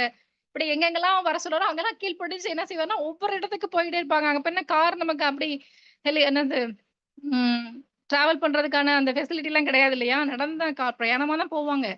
அப்போ அப்படி வந்து அவர் என்னென்னலாம் சொல்றாரோ, அவங்க அத யோசிக்கல. ஆபிரகாம் வந்து ஒருவேளை இப்படி சொல்றாங்களே, அது நம்ம போலாமா? ஏன்னா நம்ம சொந்த ஒரு நேட்டிவ விட்டுட்டு நம்ம போறோம். அங்க எப்படி இருக்கும்னு தெரியாது. இன்னொரு இடத்துக்கு போறோம். அங்க இருக்கக்கூடிய பீப்பிள்ஸ் எப்படி இருப்பாங்கன்னு தெரியாது. நம்மள அக்செப்ட் பண்ணிக்குவாங்களா? நமக்கு ஏதாவது ஆயிருமா? நமக்கு சாப்பாடு கிடைக்குமா? எதையுமே அவங்க யோசிக்கல. அவர் சொன்ன ஒரு வார்த்தைய மட்டும் நம்பி, விசுவாசிச்சு, அவர் பாட்டுக்கு போவார். எங்கெல்லாம் ஆண்டவர் சொல்றாரோ அங்கெல்லாம் போவாங்க. அதான் வந்து அவர் வந்து விசுவாசிகளின் தகப்பன் அப்படின்னு சொல்லி சொல்லியிருப்பாங்க. அந்த மாரி ஒரு விசுவாசம் வச்சிருந்தார் இல்லையா? ஆபிரகாம் வந்து அவரு ஆண்டவர் மேல வச்சிருந்த விசுவாசம். ஒரு கண்மூடித்தனமான விசுவாசம் அப்படின்னு சொல்லலாம். அவர் வந்து எத குறிச்சுமே யோசிக்கல. விசுவாசத்துல வந்து ஆண்டவர் அதத்தான் எதிர்பார்க்கிறார். கண்மூடித்தனமான விசுவாசத்த தான் ஆண்டவர் வந்து ரொம்பவே எதிர்பார்க்கிறார். ஏன்னா, இப்ப நம்ம கேள்வி கேட்டு இது இப்படி ஆச்சுன்னா என்ன செய்ய? நீ போ ஆண்டவர் சொன்னதுக்கு அப்புறம் அவங்க ஒரு இடத்துல கூட அவர் கேள்வி கேட்டிருக்கவே மாட்டாரு. நீங்க சொல்றீங்களே அங்க போலாமா? இல்ல எப்படி போனா அங்க நாங்க இப்படி இப்படியா நல்லா இருக்கலாமா? இல்ல நீங்க சொல்றீங்களே நாங்க ஏதாவது ஆயிருமா? எங்களுக்கு இப்படி எதையுமே கேட்கல அவர் வந்து. இப்படி சொல்ற அதாவது அத குறிச்ச எந்த கேள்விகளுமே வந்து அவர் வந்து ஆண்டவர்ட்ட கேட்கவே இல்ல. சொன்ன உடனே கண்மூடித்தனமா என்ன செய்றாரு அப்படின்னா, நேரா போய் எங்கெங்க சொல்றாரோ அங்கங்க கூடாரம் போட அங்க அவர் என்ன செய்ய சொல்றாரோ அதெல்லாம் செஞ்சுக்கிட்டே தான் இருப்பாரு. தொடர்ந்து அந்த மாரி தான் வந்துகிட்டே இருக்கும் அவரு. இதுதான் வந்து பாத்தீங்கன்னா விசுவாசம். எதையுமே யோசிக்காம செய்ற விசுவாசம். அப்போ இன்னொரு என்ன பண்ணிப்பாங்க பாத்தீங்கன்னா, நமக்கு தெரிஞ்சது தான். அவங்க ஆபிரகாமுக்கும் வந்து சாராளுக்கும் பாத்தீங்கன்னா வயதாயிரும். ஆ பாத்தீங்கன்னா 100 வயசு ஆகும். அவருக்கு வந்து குழந்தை பிறக்கும்போது, ஈசாக் கிடைக்கும்போது ஆண்டவர் வாக்குத்தத்தம் பண்ணியிருப்பாரு. அதே மாரி பார்த்தீங்கன்னா, 100 வயசா இருக்கும்போது தான் என்ன செய்வாங்க அப்டின்னா, ஒரு குழந்தைய குடுத்துருப்பாங்க. அதையுமே பார்த்தீங்க அப்டின்னா, ஆபிரகாம் வந்து 100 வயசுக்கு அப்புறம் ஒரு குழந்தை கிடைச்சிருக்கு அப்டின்னு சொல்லிட்டு சந்தோஷமா இருப்பாங்க. அப்புறம் என்ன நடக்கும்? ஒரு சோதனை நடக்கும்ல, ஒரு டெஸ்ட் பண்ணுவார் இல்லையா? இவர் உண்மையாவே விசுவாசிக்கிறார், நம்மள உண்மையாவே கீழ்ப்படிகிறானா? அப்டிங்கிறத வந்து டெஸ்ட் பண்றதுக்காக ஆண்டவர் என்ன செய்வாருன்னா, ஒரு எக்ஸாம் வைப்பார் இல்லையா? ஈசாக்க கூட்டிட்டு போய், நான் சொல்ற ஒரு மலையில போய் எனக்காக பலியிடணும் அப்டின்னு சொல்லி சொல்லும்போது அவரு அதை என்ன செய்வாரு? ஆமா. போய் நேரா என்ன செய்வாரு? பலியிட போவாரு. ஆண்டவர் வந்து என்ன செய்வாரு? அவரோட விசுவாசத்த பார்த்து, கீழ்ப்படிதல பார்த்து என்ன செய்வாரு அத? பலியிட வேண்டாம் அப்படின்னு சொல்லி சொல்லுவாங்க. இது எல்லாமே நமக்கு தெரிஞ்சிருக்கும். அதான். ஒரு இப்போ யாருமே வந்து பிராக்டிகலா பார்த்தோம் அப்படின்னா, ஒரு குழந்தை இவ்ளோ வருஷங்கள், இவ்ளோ வயசானதுக்கு அப்புறம் கிடைச்ச ஒரு பொக்கிஷமான ஒரு குழந்தைய வந்து எவ்வளவோ ஒரு எவ்வளோ ஒரு ஒரு எவ்வளோ ஒரு ஆசையோட, எவ்வளோ ஒரு அன்போடு வந்து அவங்க வளர்த்துருப்பாங்க. ஆனா, அப்படி அன்போடு வளர்த்த குழந்தைய கொண்டு போய் நீயே பலியிடணும் அப்படின்னு சொல்றப்ப வந்து அது யாருக்குமே என்ன செய்யாது? கண்டிப்பா அக்செப்ட் பண்ணிக்கவே முடியாதுல்ல. பிராக்டிகலா பார்த்தோம்னா, கண்டிப்பா வந்து அத அக்செப்ட் பண்ணிக்கவே முடியாது. ஆனா, இங்க வந்து பார்த்தீங்க அப்டின்னா, ஆபிரகாம் அதையும் செய்றாரு. ஏன் அப்டின்னா, கீழ்ப்படிதல். ஆண்டவர் சொல்லிட்டார். இனி வந்து மாற்று கருத்தே கிடையாது. இல்ல போய் ஆர்க்யூ பண்றதுக்கு இல்ல. இல்ல என்ன ஏசப்பா இப்டி சொல்ட்டீங்க? என்ன ஆண்டவரே இப்டி சொல்ட்டீங்களே! ஒரு குழந்தை குடுத்தீங்க. இப்ப அதையும் இப்டி இது அப்டிலாம் கேட்கல. சொல்ட்டாரா? ஓகே. போய் கீழ்ப்படிகிறேன். நான் வந்து அத நிறைவேத்துறேன். அப்டின்னு சொல்லி தான் பார்த்தீங்கன்னா, அதுக்கும் அவர் என்ன செய்வார் அப்டின்னா, கண்டிப்பா அக்செப்ட் பண்ண தான் செய்வாரு அது வந்து. இந் இந்த விசுவாசம் தான் பார்த்தீங்க அப்டின்னா, இந்த ஒரு விசுவாசம் தான் பார்த்தீங்கன்னா, ஆண்டவர்ட்ட வந்து இவர் ஒரு சிநேகமா பழகுறதுக்கு, இவர் வந்து ஒரு சிநேகிதன் சொல்றக்கூடிய அந்த ஒரு நம்பிக்கைய கொடுக்கக்கூடிய அளவுக்கு பார்த்தீங்க அப்டின்னா, அவர வந்து வழி நடத்துனது. அப்போ ஆண்டவரிடத்துல வைக்கிற விசுவாசம் அப்படின்னு பார்த்தோம் அப்படின்னா, அந்த அந்த ஒரு எந்த விதமான ஒரு என்ன சொல்றது? ஒரு கேள்வி, ஒரு முறுமுறுப்பு, இல்ல எதிர்பார்ப்பு எதுவுமே இல்லாம ஒரு உறுதியா வைக்கிறது. அதாவது கண்மூடித்தனமான ஒரு விசுவாசம் தான் பார்த்தீங்கன்னா, அப்படியே ஆபிரகாம்ட்ட இருந்தது. அப்ப அந்த அந்த அந்த ஒரு விசுவாசத்த ஆண்டவர் கனப்படுத்தி தான் பார்த்தீங்க அப்படின்னா, அவர நமக்கு தெரியும் இல்லையா? அவருக்கு எவ்வளவு பெரிய ஆசீர்வாதங்கள் கொடுத்திருந்தாருன்னு. அவருடைய பிள்ளைகள் வந்து வானத்து நட்சத்திரங்களைப் போல பெருக பண்ணுவேன் என்று சொல்லி அவர் வந்து எல்லாத்துக்கும் மேல ஒரு ஐடென்டிஃபிகேஷன் ஆபிரகாமின் தேவன் அப்படின்னு சொல்லி ஆண்டவர் என்ன செய்யணும்னா வெளிப்படுத்தியிருப்பார். அப்போ அந்த ஆ ஆபிரகாம போல நமக்கும் பார்த்தீங்க அப்படின்னா, கண்மூடித்தனமான ஒரு விசுவாசம் வந்து கண்டிப்பா இருக்கணும். அந்த எதையுமே ஆண்டவர் சொல்லிட்டாருன்னா கரெக்ட் ஓகே. அதுக்கு வந்து அடுத்த கொஸ்டினே இல்லாத அளவுக்கு நம்ம என்ன செய்யணும் அப்படின்னா, ஆண்டவர் மேல அந்த அளவுக்கு கண்மூடித்தனம்னா என்ன? அந்த அளவுக்கு. நம்ம நார்மலா நீங்க யோசித்து பாருங்க. நம்ம எங்கேயாவது ஒரு கிளினிக் போறோம். ஒரு ஏதோ உடம்பு சரியில்ல, ஒரு டாக்டர்ட்ட போறோம் நம்ம அப்படின்னா, அவங்க வந்து நமக்கு எழுதி குடுத்துருப்பாங்க. மெடிசின்ஸ் கொஞ்சம் எழுதுவாங்க. அது என்ன மெடிசின் கூட நமக்கெல்லாம் புரியாது இல்லையா? நமக்கு மெடிக்கல் டெர்ம்ஸ் தெரியாது. அப்ப அந்த டாக்டர் எழுதி குடுத்துருப்பாங்க. இந்தாங்க இந்த டேப்லெட் நீங்க சாப்பிடுங்க. இது உங்களுக்கு சரியாயிரும் அப்படின்னு சொல்லியிருப்பாங்க. நம்ம என்ன செய்வோம்? அத வந்து நம்ம ஆராய்ச்சி பண்ண மாட்டோம் இல்லையா? டக்குனு நமக்கு என்ன மெடிசின் குடுத்தாங்களோ, நம்ம பலவீனம் சரியாகணும் அப்படின்னா, அந்த மெடிசின வாங்கி போட்டுருவோம் அவ்வளதான். அத யோசித்துக்கிட்டு இது சாப்பிடலாமா? இது சாப்பிட்டா நமக்கு ஏதாவது ஆயிருமா? இது எப்படி இருக்குமோ? ஏது இருக்குமோ? அப்படிலாம் நம்ம யோசிச்சிருக்கோமா? மேக்ஸிமம் நம்ம யோசிக்க மாட்டோம் அப்படி. நமக்கு நம்ம பிரச்சனை சரியானா சரிதான். அந்த டேப்லெட்ட வாங்கி போடுவோம் இல்லையா? அதான் கண்மூடித்தனமான நம்பிக்கை. அதே மாரி தான். அதே மாரி தான். நம்ம மனுஷங்க மேலயே இவ்வளவு நம்ம நம்பிக்கை வைக்கிறோம் அப்படின்னா, நம்மள படைச்சவர் இல்லையா? நம்மள படைத்த தெய்வத்து மேல நமக்கு அதுக்கு மேல நம்பிக்கை இருக்கணும் கண்டிப்பா. அந்த நம்பிக்கை தான் ஆண்டவர் வந்து நமக்கு விசுவாசமா சொல்றார். அந்த விசுவாசம் நமக்கு கண்டிப்பா இருக்கணும். அடுத்து பார்த்தீங்க அப்படின்னா, அடுத்த படிநிலை என்ன சொன்னேன் ஞாபகம் இருக்கா? 2ண்ட் பாயிண்ட் என்ன சொன்னேன்? யாருக்காவது ஞாபகம் இருக்கா? 3 படிநிலைகள்ல 2வது படிநிலை? ஆ வெரி குட். சந்தேகமில்லாத விசுவாசம். எடுத்துக்கலாம். யாக்கோபு 1. யாக்கோபு 1 6, 7, 8 வசனங்கள். யாராவது படிக்கிறீங்களா? யாக்கோபு 1 6, 7, 8 நான் வாசிக்கவா? உங்களில் 5ல இருந்தே ஆனாலும் வாசிக்கிறேன். உங்களில் ஒரு ஓகேப்பா. 5வது வசனத்துல இருந்தே வாசிக்கிறேன். உங்களில் ஒருவன் ஞானத்தில் குறைவுள்ளவனாய் இருந்தால் யாவருக்கும் சம்பூர்ணமாய் கொடுக்கிறவரும், ஒருவரையும் கடிந்து கொள்ளாதவருமாகிய தேவனிடத்தில் கேட்கக் கடவன். அப்பொழுது அவனுக்கு கொடுக்கப்படும். ஆனாலும் அவன் எவ்வளவாகிலும் சந்தேகப்படாமல் விசுவாசத்தோடே கேட்கக் கடவன். சந்தேகப்படுகிறவன் காற்றினால் அடிபட்டு அலைகிற கடலின் அலைக்கு ஒப்பாயிருக்கிறான். அப்படிப்பட்ட மனுஷன் தான் கர்த்தரிடத்தில் எதையாகிலும் பெறலாம் என்று நினையாதிருப்பானாக. இருமனம் உள்ளவன் தன் வழிகளில் எல்லாம் நிலையற்றவனாய் இருக்கிறான். அப்ப என்ன சொல்றாங்க அப்படின்னா, நமக்கு வந்து ஆண்டவரிடத்துல நம்ம வந்து ஒரு விஷயத்த எனக்கு வேணும் அப்படின்னு நம்ம கேட்டோம்னா, அது எப்படி கேட்கணுமா? சந்தேகப்படாமல் விசுவாசத்தோட கேட்க கடவன். ஒருவேளை சந்தேகப்பட்டு கேட்கிறோம் அப்படின்னா, அவங்க எதுக்கு ஒப்பா சொல்றாங்கன்னா, காற்றில் அடிபட்டு அலைகிற கடலின் அலைக்கு. காற்றில அடிபட்டு அலைகிற கடலின் அலைன்னா, அதுக்கு ஷேப்பே இருக்காது. அதுக்கு உருவமே இருக்காது. நிலையற்றதா இருக்கும். அப்படி ஒரு நிலையற்ற அதாவது இங்க என்ன சொல்ல வராங்க அப்படின்னா, நம்ம மனசுக்குள்ள வந்து பாத்தீங்கன்னா, விசுவாசத்தோட கேட்கிறதுக்கும், சந்தேகத்தோட கேட்கிறதுக்கும் நெறைய வித்தியாசம். நமக்கு நல்லாவே தெரியும். நம்ம ஒரு விஷயத்த ஆண்டவர்ட்ட நமக்குள்ள நம்ம எல்லாருக்குள்ளயும் இந்த இந்த அனுபவம் வந்திருக்கும் கண்டிப்பா. நம்ம ஒரு இதுக்காக நம்ம ஏதோ ஒரு தேவைக்காக நம்ம வந்து பிரேயர் பண்ணுவோம். ஆண்டவர்ட்ட கேட்போம். அடுத்த நிமிஷம் பாத்தீங்கன்னா, அந்த அந்த தேவைய குறிச்சுன கவலை வந்துரும். இப்போ ஒரு எக்ஸாம்பிள்க்கு சொல்றேன் பாருங்களேன். இப்போ நீங்க யூத் பிள்ளைங்களா இருக்கீங்க. இப்போ ஏதோ ஒரு எக்ஸாம்ல நான் ஒரு நல்ல ஒரு ரேங்க் வாங்கணும். நல்ல ஒரு ஸ்கோர் பண்ணணும். ஏதோ ஒரு நீங்க அதுக்காக வேண்டுறீங்கன்னு வச்சுக்கோங்க. பிரயாசப்படுறீங்க. ஆண்டவரே நல்ல ஒரு இந்த சப்ஜெக்ட்ல நான் நல்ல ஒரு ரேங்க் வாங்கிரணும். நல்ல ஒரு பெர்சன்டேஜ் வாங்கணும் அப்படிங்கிறதுக்காக நீங்க பிரயாசப்படுறீங்க. ஜெபிக்கிறீங்க, செய்றீங்க. ஆனா, நல்ல ஞானத்த குடுங்கன்னு சொல்லி ஆண்டவர்ட்ட நீங்க கேட்கிறீங்க. அப்போ அந்த விசுவாசத்தோடயே நீங்க அடுத்து அதுக்கான ஒரு உழைப்பு, ஒரு ஹார்ட் ஒர்க்கிங் போட்டு படிச்சு, நம்ம எக்ஸாம் அட்டெண்ட் பண்றோம் அப்படிங்கிறது வேற. சில பேத்துக்குள்ள என்ன பயம் வந்துரும்னா, படிப்பாங்க. ஆண்டவர் நம்ம ஜெபம் பண்ணிட்டோம். ஆண்டவர் நமக்கு ஞானம் குடுப்பாரு. நம்ம நல்ல ஒரு முயற்சி பண்ணி படிப்போம் அப்படிங்கிறத வந்து முயற்சி பண்ணுவாங்க. அதிலயே அட் த சேம் டைம் என்ன என்ன வரும் பார்த்தீங்க அப்படின்னா, நமக்கு இது படிச்சிட முடியுமா? இது கொஞ்சம் டஃப்பானதா இருக்கே! நம்மளால அது முடியுமா? அப்படிங்கிற எண்ணமும் நமக்கு சேர்ந்து கூடயே வரும். இல்லையே இது கொஞ்சம் கஷ்டமான சப்ஜெக்ட். இது நம்ம படிச்சாலும் நமக்கு ஏறாது. அப்படிங்கிறதெல்லாம் சில பேர் யோசிப்பாங்க. இல்ல இது வந்து நம்மளால முடியாது. நம்மளால முடியாதுன்னு நம்மளே நெனச்சுக்கிறது. இல்லையா? இது கொஞ்சம் நமக்கு புரியாது. இல்ல இந்த மேத்ஸ் சப்ஜெக்ட்டா ஐயோ! இந்த இந்த ப்ராப்ளம் வந்து ரொம்ப கஷ்டமா இருக்கும். நமக்கு புரியாது. நம்மளால அத செய்ய முடியாது. அப்படிங்கிற எண்ணத்த வந்து பார்த்தீங்கன்னா, நமக்குள்ளே வரும். அது யார் கொண்டு வருவான்னு நெனைக்கிறீங்க? நமக்கு பிசாசானவன் கொண்டு வர தடை தான் அது. முடியாது, உன்னால முடியாது, இத நீ படிக்க முடியாது, இத செய்ய முடியாது, இது உனக்கு மனப்பாடம் ஆகாது. நீ படிச்சாலும் இந்த இதுல உனக்கு சப்ஜெக்ட்ல வந்து கண்டிப்பா உனக்கு புரியாது, மார்க் வராது. இப்படிலாம் நெகட்டிவான தாட்ஸ கொண்டு வந்துட்டே இருக்கும்போது நமக்கு என்ன ஆகும்னா, ஆட்டோமேட்டிக்கா நமக்குள்ள அந்த சந்தேகம் வந்துருச்சு இல்லையா? ஆண்டவர விசுவாசிக்கிறப்ப இந்த சந்தேகம் வரவே கூடாது நமக்குள்ள. இதுக்காக மட்டும் சொல்லல, எல்லா விஷயங்கள்லயுமே நம்மளுடைய என்ன தேவைகளுக்காக நம்ம பிரேயர் பண்ணாலுமே, இல்ல எதுக்காக நம்ம கேட்டாலுமே ஆண்டவரத்துல வந்து அந்த விசுவாசம் வைக்கணும். நீங்க இருக்கீங்க. நீங்க பாத்துக்குவீங்க. அந்த விசுவாசத்தோட நம்ம அடுத்ததுக்கான அதுக்கான முயற்சிய நம்ம பண்றப்ப, 100 மடங்கான வெற்றிய கண்டிப்பா குடுப்பார். கண்டிப்பா. அதுல எந்த டவுட்டுமே கிடையாது. 100 மடங்கான வெற்றிய கண்டிப்பா குடுப்பார். ஆனா, நமக்குள்ள இருக்க அந்த அவிசுவாசம் இருக்கு பாத்தீங்களா? சில நேரங்கள்ல வந்துரும் நமக்குள்ள வந்து, அந்த ஒரு சந்தேகம் வர்றப்ப வந்து பாத்தீங்கன்னா, நிச்சயமா அதுல வந்து நமக்கு முழு வெற்றி கிடைக்கவே கிடைக்காது. அதுக்கு சான்ஸே கிடையாது. அதான் ஆண்டவர் சொல்றாரு கீழ பாத்தீங்கன்னா, அப்படிப்பட்ட அப்படிப்பட்ட மனுஷன் தான் கர்த்தரிடத்தில் எதையாகிலும் பெறலாம். அந்த 7வது வசனத்துல பாருங்களேன். கர்த்தரிடத்தில் எதையாகிலும் பெறலாம் என்று நினையாதிருப்பானாக. பாத்தீங்களா? ஆண்டவரே சொல்லிட்டாரு இல்லையா? அப்படி இருக்கவங்க வந்து எதுவும் கிடைக்கும்னு நெனச்சு கூட பாத்துறாதீங்கன்னு சொல்றாரு. நீ அவிசுவாசமா இருக்கிற, உன்கிட்ட சந்தேக புத்தியோட இருக்கிற அப்டின்னா ஏன்னா அப்ப என்ன அர்த்தம் அப்டின்னீங்கன்னா, நம்ம சந்தேகப்பட்டோம்னா ஆண்டவரால அத செய்ய முடியாதுங்கிற மாரி நம்ம நெனைக்கிறது. ஆண்டவர் வந்து எல்லாத்தையும் படைத்தவர். அவர் தான் முதன்மையானவர். அவர் தான் எல்லாமே அவரால தான் முடியும். தேவனால் எல்லாம் கூடும் அப்படின்னு நமக்கு தெரியும். அப்படிலாம் நெனச்சிருந்தும் நமக்குள்ள அந்த சந்தேகம் வருது அப்டின்னா, நம்ம ஆண்டவர சந்தேகப்படுறோம்னு அர்த்தம். அப்ப நிச்சயமா ஆண்டவரிடத்திலிருந்து நமக்கு ஒரு பலனுமே கிடைக்காது. அப்படின்னு அவரே சொல்ட்டாரு வசனத்துல இல்லையா? அந்த மாரி இருமனம் உள்ளவன் தன் வழிகள் எல்லாம் நிலையற்றவனா இருக்கிறான்.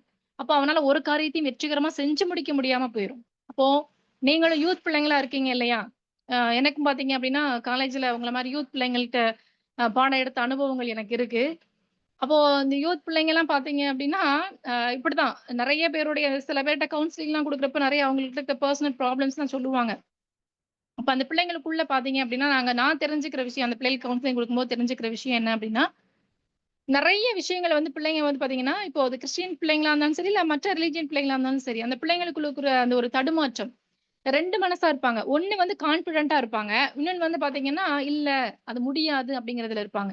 இப்படி 2 மனசா இருக்கனால பிள்ளைங்களால வந்து படிப்புலயும் வெற்றி பெற முடியாது. உலக வாழ்க்கையும் ஜெயிக்க முடியாது. உலக வாழ்க்கைங்கிறது புரியும் இல்லையா? நம்ம கிட்ட இருக்கக்கூடிய நம்ம நெனைப்போம். இத நம்ம ஓவர்டேக் பண்ணிடலாம். இப்ப ஒரு ஃபோனுக்கு அடிமையா இருப்பாங்க. ஆனா, அந்த பிள்ளைகளுக்கு தெரியும் நம்ம ஃபோன்ல அடிமையா இருக்கிறதுனால, நம்மளோட டைம் நெறைய ஃபோனுக்கு செலவாகுது. நம்மளால வந்து படிப்புல கான்சன்ட்ரேட் பண்ண முடியல. இல்ல மற்ற விஷயங்கள்ல நம்மளால வந்து ஒரு கான்சன்ட்ரேட் பண்ண முடியல. ஒரு மெசேஜ தெளிவா கேட்க முடியல. ஏன்னா, அந்த அடிமைத்தனம் நம்மள வந்து திசை திருப்புது அப்படின்னு தெரியும். இத மாத்தணும் அப்படின்னு நினைப்பாங்க. ஆனா பார்த்தீங்கன்னா, அதுக்கு அடிமையா இருப்பாங்க. அத திருப்பி திருப்பி அத செஞ்சுக்கிட்டே இருப்பாங்க. அந்த ஃபோனுக்கு வந்து டைம் குடுத்துட்டே இருப்பாங்க. அப்ப வந்து அவங்களால எதுலயுமே வந்து வெற்றி பெற முடியாது. நம்மளுடைய பாவங்களையும் சரி கட்ட முடியாது. அதாவது இந்த அடிமைத்தனத்திலிருந்து மாறணும்னு நினைக்கிறதுலயும் விடுதலை ஆக முடியாது. நம்ம வாழ்க்கையிலயும் வெற்றி பெற முடியாது. படிப்புலே ஆகட்டும், நம்மளுடைய வேலை காரியங்களாகட்டும், எதுலயா இருந்தாலும் சரிதான். அதுல வந்து ஒரு முன்னேற்றம் நமக்கு கிடைக்காமயே போயிரும். அதான் ஆண்டவர் சொல்றாரு. சந்தேகப்படாமல் விசுவாசியுங்கள்ன்னு சொல்றாரு. சந்தேகம் இருந்துச்சுன்னா, கண்டிப்பா ஆண்டவர்ட்ட நம்ம எதையுமே கேட்க முடியாது அப்படிங்கிறதையும் நமக்கு இந்த இடத்துல அவர் போய் தெளிவா சொல்ட்டார். யாக்கோபு 2 பார்த்தீங்கன்னா, யாக்கோபு 2வது அதிகாரம் 26வது வசனம். 26வது வசனம் பார்த்தீங்கன்னா ஆவி இல்லாத சரீரம் செத்ததா இருக்கிறது போல, கிரியை இல்லாத விசுவாசம் நான் அப்பவே சொன்ன மாரி தான். கிரியை இல்லாத விசுவாசம் செத்ததா இருக்கிறது அப்படின்னு சொல்லியிருப்பாங்க. அப்போ நமக்குள்ள வந்து நம்ம உறுதியான ஒரு விசுவாசத்தோட இருக்கிறோம் அப்படின்னா, அந்த உறுதியான விசுவாசம் நிச்சயமா வந்து பார்த்தீங்க அப்படின்னா, நம்ம மூலமா வெளிப்பட்டுட்டே தான் இருக்கும். நமக்குள்ள இருக்க பாவங்கள் குறையும். நமக்குள்ள இருக்கிற இச்சைகள் மாறும். நமக்குள்ள இருக்கிற எல்லா துர்க்குணங்களும் கொஞ்சம் கொஞ்சமா மாறிக்கிட்டே தான் வரும். அத நம்ம வந்து வெளிப்படுத்திக்கிட்டே தான் இருப்போம். ஏன்னா, அது வந்து உள்ளே இருக்காது. நமக்கு வந்து அந்த ஒரு என்ன சொல்றது? அந்த ஆண்டவர் வந்து ஏன்னா பரிசுத்தமுள்ள தெய்வம் இல்லையா? அவர் வந்து ஒரு வெளிச்சமுள்ள தெய்வம் அப்படிங்கிறப்போ, நமக்குள்ள ஒரு அசுத்தமான ஒரு இருட்டான ஒரு அசுத்தங்கள் இருக்கும்போது, அவர் உள்ள வந்துட்டார் அப்படின்னா, அந்த அசுத்தத்துக்குலாம் இடமே இருக்காது. அது வெளியேறி ஓடிரும். அப்படிதான். அந்த மாரி ஆண்டவர் நமக்குள்ள வந்துட்டாருன்னா, ஒவ்வொன்னையா நம்ம கிட்ட இருக்கிறத சுத்திகரிச்சுக்கிட்டே தான் இருப்பார். அப்போ அது நமக்கு வெளிப்பட்டுட்டு தான் இருக்கும். அது வெளிப்பட்டா தான் நம்ம வந்து விசுவாசிக்கிறோம், நம்ம ரட்சிக்கப்படுறோம் அப்படிங்கிறதுக்கான அர்த்தமே. அது பார்த்தீங்கன்னா, எபேசியர் 3வது அதிகாரம். எபேசியர் 3வது அதிகாரத்துல 12, 17 வசனங்கள். யாராவது வாசிக்கிறீங்களா? எபேசியர் அவரை 3வது பற்றி அதிகாரம். விசுவாசத்தால் அவருக்குள் நமக்கு தைரியமும் திட நம்பிக்கையோட தேவனிடத்தில் சேரும் ஸ்லாக்கியமும் உண்டாயிருக்கிறது. ம். விசுவாசத்தினாலே கிறிஸ்து உங்கள் இருதயங்களில் வாசமாயிருக்கவும் நீங்கள் அன்பிலே வேரூன்றி நிலை பெற்றவர்களாகி ம். ஆமா. அடுத்த என்ன சொல்றாங்கன்னா ஓகேப்பா. அவரை பற்றும் விசுவாசத்தால் அவருக்குள் நமக்கு தைரியமும் திட நம்பிக்கையோட தேவனிடத்தில் சேரும். இதான் பாத்தீங்கன்னா அவரை நம்ம அதாவது சந்தேகம் இல்லாம அவர்தான் அப்படிங்கிறத நம்ம அவரை பற்றிக்கிட்டு நம்ம விசுவாசத்துல நம்ம உறுதியா இருக்கும்போது அவருக்குள் நமக்கு தைரியம் இருக்கு. நம்ம சொல்ல முடியுமா எத்தனை பேருக்கு அந்த தைரியம் இருக்கும்? அவர் வரும்போது நாங்க அவரோட கூட எடுத்துக்கொள்ளப்படுவோம் அப்படிங்கிற தைரியம் எத்தனை பேர்ட்ட இருக்கு? இந்த கொஞ்சம் யோசிக்கிற மாதிரி இருக்குல்ல, என்னைய சேர்த்துதான் சொல்றேன். இல்ல ஒரு நிமிஷம் யோசிக்கிறோம்ல, ஐயோ நம்ம போயிருவோமா, இன்னும் நம்ம கிட்ட ஏதாவது சின்ன சின்ன மிஸ்டேக்ஸ் இருக்கா அப்படி யோசிக்கிறோமா? எத்தனை பேர் நம்ம தைரியமா சொல்ல முடியும்? இல்ல இந்த செகண்ட் ஆர்டர் வந்தாலும் நிச்சயமா நான் வந்து அவரோட போயிருவேன் அப்படின்னு நம்ம கேட்டாலே நம்ம ஒரு நிமிஷம் யோசிக்கிறோம்ல எல்லாருமே. அப்ப நம்ம கிட்ட என்ன இல்ல, தைரியம் இல்ல இல்லையா? அதான் அப்ப அவரை பற்றும் விசுவாசத்தால் அவருக்குள் நமக்கு தைரியமும் திட நம்பிக்கையோட தேவனிடத்தில் சேரும் சிலாக்கியமும் உண்டாயிருக்கிறது. நம்ம எந்த அளவுக்கு உறுதியா அவரை பற்றி இருக்கிறோமோ அப்பதான் நமக்குள்ள ஒரு ஒரு தைரியம் இருக்கும். அந்த ஒரு தைரியம், இந்த ஒரு நம்பிக்கை இருக்கும். நான் வந்து நிச்சயமா நான் பரலோகத்துக்கு போயிருவேன், அவருடைய பரம தேசத்துக்குள்ள நான் வந்துருவேன், ஆண்டவர் வரும்போது நிச்சயமா அவரோட கூட நான் போயிருவேன் அப்படிங்கிற தைரியம் எப்போ வரும்னா அந்த உறுதியான விசுவாசம், சந்தேகம் இல்லாத விசுவாசம் நமக்குள்ள இருக்கும்போது மட்டும்தான். அப்பதான் வந்து பாத்தீங்க அப்படின்னா அவர் நமக்குள்ள அந்த 17 பாத்தீங்கன்னா, விசுவாசத்தினாலே கிறிஸ்து உங்கள் இருதயங்களில் வாசமாயிருக்கவும் நீங்கள் அன்பிலே வேரூன்றி நிலை. அவர் நமக்குள்ள வந்துட்டாரே பாத்தீங்கன்னா அப்படின்னு நமக்குள்ள வந்து தங்கிட்டாங்க அப்படின்னா நமக்கு வந்து ஆட்டோமேட்டிக்கா வந்து பாத்தீங்கன்னா நம்ம, ஏன்னா அவர் அன்புள்ள தெய்வம் இல்லையா, நம்ம கிட்ட அன்பு வந்துரும். நம்மகிட்ட அன்பு வந்துருச்சுன்னா நம்மளுடைய செய்கைகள், நம்மளுடைய குணங்கள் எல்லாமே மாறும். ஏன்னா நமக்குள்ள இருக்கிறது ஆண்டவராகிய இயேசு கிறிஸ்து. நம்மளுடைய சுபாவங்கள் மாறும். நம்மளுடைய நான் சொன்ன மாதிரி எல்லா குணங்களும் டோட்டலா வந்து ஒரே நாள்ல மாறும்னு சொல்ல முடியாது. ஒரே நாள்ல மற்ற டயத்துல நம்ம அப்படியே மாறி ரொம்ப பரிசுத்தவான்களா மாறிடுவோம் அப்படின்னு சொன்னா அது உண்மை இல்ல. நம்ம கொஞ்சம் கொஞ்சமா தான் நம்மளுடைய கேரக்டர், நம்மளுடைய குண அதிசயங்கள் எல்லாமே மாறிக்கிட்டே வரும். கொஞ்சம் கொஞ்சமா ஆண்டவர் நம்மளை சுத்திகரிச்சுட்டே இருப்பார். அது நம்மளுடைய கிரியைகள்ல வந்து வெளிப்பட்டுக்கிட்டே தான் இருக்கும். அடுத்து பாத்தீங்க அப்படின்னா எபேசியர் 6:16 வசனம் பாருங்க. எபேசியர் 6:16. பொல்லாங்கன் எய்யும் அக்கினியாஸ்திரங்கள் எல்லாம் அவித்து போடத்தக்கதா எல்லாவற்றுக்கும் மேலாக விசுவாசம் என்னும் கேடகத்தை பிடித்துக் கொண்டவர்களாயும் நில்லுங்கள். என்ன சொல்றாங்க? பொல்லாங்கன்றது யாரு? பிசாசு. பிசாசு, சாத்தான் இல்லையா? பொல்லாங்கன் எய்யும் அக்கினியாஸ்திரங்களை எல்லாம் அவித்து போடத்தக்கதாய் எல்லாவற்றுக்கும் மேலாக எதை பிடிச்சிருக்கணுமா? எந்த இது நமக்கு கேடகம்? விசுவாசம். விசுவாசம். அந்த வசனம் பாக்குறீங்களாப்பா? ரொம்ப ரொம்ப ரொம்ப இம்பார்ட்டன்ட். இந்த வசனம் வாசிக்கும் போது உண்மையிலே எனக்கு ஒரு நிமிஷம் அதை ரொம்பவே நான் கவனிச்சேன். ஏன்னா அது பாருங்களேன், அந்த பொல்லாங்கனியையும் அக்கினியாஸ்திரங்களை எல்லாம் அவித்து போடத்தக்கதா எல்லாவற்றுக்கும் மேலாக விசுவாசம் என்னும் கேடகத்தை பிடித்துக் கொண்டவர்களாயும் நில்லுங்கள். இதுதான் இப்ப நமக்கு கேடகம். இந்த விசுவாசம் தான் நமக்கு கேடகம். வேற ஒண்ணுமே நம்மள வந்து காப்பாத்த முடியாது. காப்பாத்த முடியாதுன்னா பிசாசுடைய தந்திரங்கள், அவனுடைய சூழ்ச்சிகள் எல்லாத்துல இருந்து நம்ம தப்பிக்கணும். ஏன்னா நம்ம வாழ்ற அந்த உலகம் பாத்தீங்கன்னா பாவம் நிறைந்ததுதான். நம்மள சுற்றிலும் இருக்கக்கூடிய ஆட்கள் எல்லாருமே பாத்தீங்க அப்படின்னா நமக்கு வந்து பாவம் செய்யறதுக்கான வாய்ப்புகள் மட்டும்தான் அதிகமா இருக்கும். இந்த உலக வாழ்க்கையில பாத்தீங்கன்னா எங்க திரும்பினாலும் ஈவன் ஒரு மெசேஜ் கேட்கும்போது, இல்ல ஒரு சர்ச்சுக்குள்ள உட்கார்ந்திருக்கும் போது, அந்த கொஞ்ச நேரம் மட்டும் தான் பார்த்தீங்கன்னா, சில நேரங்கள்ல நமக்கு அந்த உணர்வு வர மாரி இருக்கும். நெறைய நேரங்கள்ல பார்த்தீங்கன்னா, அந்த மெசேஜ் கேட்கும்போது, "ஓ! ஆண்டவர நம்ம நம்பணும், ஆண்டவர விசுவாசிக்கணும்." அப்படிங்கிற அந்த உணர்வு சில பேருக்கு வரும். சர்ச்ச விட்டு வெளியில வந்துட்டீங்கன்னா, எல்லாமே மாறி போயிரும். உலக வாழ்க்கைக்குள்ள போயிருவோம் நம்ம. இல்லையா? எல்லாருக்குமே இந்த அனுபவம் இருக்கும்ல. அந்த மெசேஜ் கேட்கும்போது, சில பேர் நல்ல ஆண்டவர பத்தி உற்சாகமா நெறைய சொல்லும்போது, பாவம் செஞ்சோம்னா பாவத்தின் சம்பளம் மரணம். பாவத்த செஞ்சீங்கன்னா இப்படித்தான் ஆகும், அப்படித்தான் ஆகும்லாம் நம்மளுக்கு உணர்வு அந்த நெறைய அந்த கடைசி கால எச்சரிப்புகள நம்ம கேட்க கேட்க ஒரு பயம் வரும். அப்போ வந்து நம்ம ஐயோ! இல்ல நம்ம இந்த பாவம் செய்யக்கூடாது அப்படின்னு நெறைய பேர் முடிவு எடுப்பாங்க. அடுத்து என்ன செய்வோம்னா, அடுத்து அந்த கேட்கிற வரைக்கும் அந்த உணர்வு இருக்கும். அடுத்து என்ன செய்யணும்னா, அந்த உணர்வு எங்க போகும்னே தெரியாது. அப்படி போயிரும். இல்லையா? அது வந்து என்னது? அற்ப விசுவாசம் இல்லையா? அப்ப கொஞ்ச நேரம் மட்டும் ஆண்டவர் நம்பிக்கை, ஆண்டவர் மேல நம்பிக்கை. இல்ல இனிமே நான் தொடர்ந்து ஜெபம் பண்ணுவேன், தொடர்ந்து பைபிள் படிப்பேன். இப்படி நெறைய பேர் என்ன செய்வாங்க அப்படின்னா முடிவு எடுப்பாங்க. எல்லாமே கொஞ்ச நாள் மட்டும் தான். அடுத்து என்ன செய்வாங்கன்னா, இல்ல அது படிக்கிறதுக்கு நேரம் இல்ல, இல்ல ஏதாவது ஒரு காரணம். எனக்கு உடம்பு சரியில்ல. ஏதாவது ஒரு காரணம் சொல்லி அந்த இதெல்லாம் மாறிக்கிட்டே போயிரும்.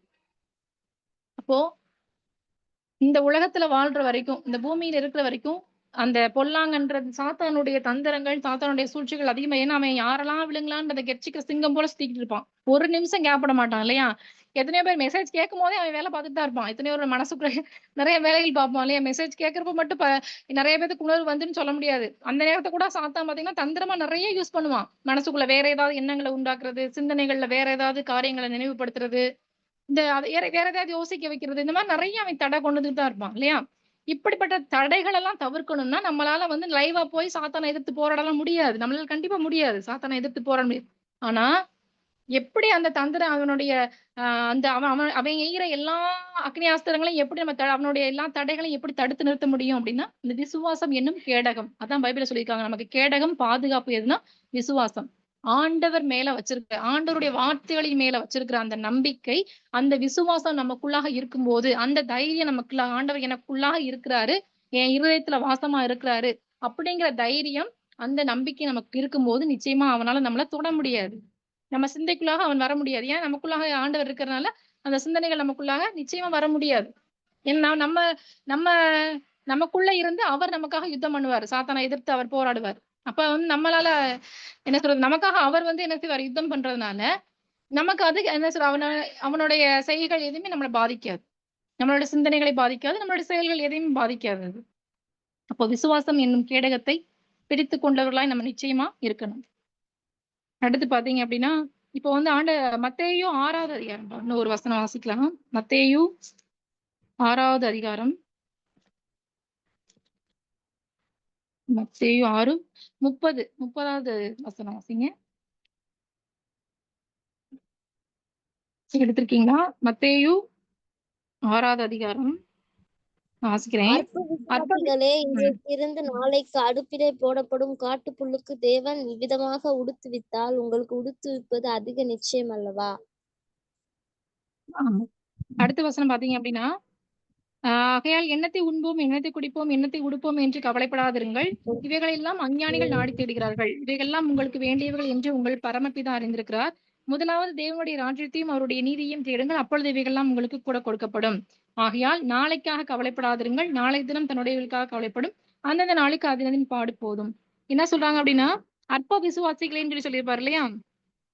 நம்ம நிறைய பேர் எப்படி இருப்போம் அப்படின்னு பாத்தீங்கன்னா, நாளைய தினத்துக்காக நாளைய தினங்கிற என்ன சொல்லுவாங்கன்னா, நாளைக்கு அதாவது நம்ம பண விஷயங்கள், பொருளாதார தேவை நாளைக்கு என்ன செய்வோம்? நாளைக்கு வந்து இந்த தேவை இருக்கே, நமக்கு இப்படி பண தேவை இருக்கே, இது இந்த காரியத்தை குறித்து இந்த தேவை இருக்கே, நாளைக்கு என்ன செய்ய போறோம்? நாளைக்கு என்ன செய்ய போறோம்? அப்படிங்கிறது எல்லார்கிட்டயும் இந்த காமனா இந்த ஒரு தாட் இருந்துகிட்டே தான் இருக்கும். அப்ப ஆண்டவர் அவங்களுக்கு என்ன பேர் சொல்றாரு அப்படின்னா, அற்ப விசுவாசிகளேன்னு சொல்றாரு. நாளைய நாளைய நாளைய நாளைக்காக வேண்டி நீ கவலைப்பட்டுக்கிட்டே இருக்கிறியே, இதுவரைக்கும் நடத்தின உன்னை இனிமே நான் நடத்த மாட்டேனா? அப்படின்னு சொல்றாரு. இதான் அதோட பாயிண்ட். நீ என்ன செய்யணும் அப்படின்னா, நீ தேவனுடைய ராஜ்யத்தை அவருடைய நீதியும் தேடு. உனக்கு வந்து அந்த ஆண்டவருடைய அவருடைய நீதிகள் என்ன அவருக்கு பிரியமா, அவரை நம்பி, அவரை பற்றி அவருடைய வார்த்தைகளுக்கு நீ கீழ்ப்படிந்து நடந்தா போதும். அவரை நீ முதன்மையா கொண்டு செயல்பட்டா போதும். இது எல்லாமே ஆண்டவர் பார்த்துக்குவார். அப்படிதான் வசனம் சொல்லியிருக்கு இல்லையா? உன்னுடைய பாரத்தெல்லாம் எடுத்து அவர் மேல வச்சிரு அப்படின்னு சொல்றாரு. உன்னுடைய கவலைகள்லாம் எடுத்து அவர் மேல வச்சிரு. நீ சும்மா இரு. நீ வந்து நாளைக்கு தினத்தை குறிச்சு கவலைப்பட வேண்டியதே கிடையாது. ஆனா நீ வந்து யோசிக்க வேண்டியது ஆண்டவருடைய ராஜ்யத்தை குறிச்சு.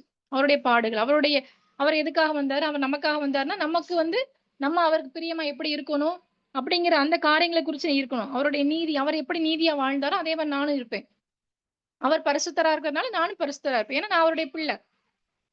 தந்தை எப்படி இருக்காங்களோ, அதே மாதிரி நம்மளும் இருக்கணும் இல்லையா? அவர் அததான் விரும்புறாரு. நான் பரிசுத்தரா இருக்கேன், நீங்கள் பரிசுத்தமா இருங்க.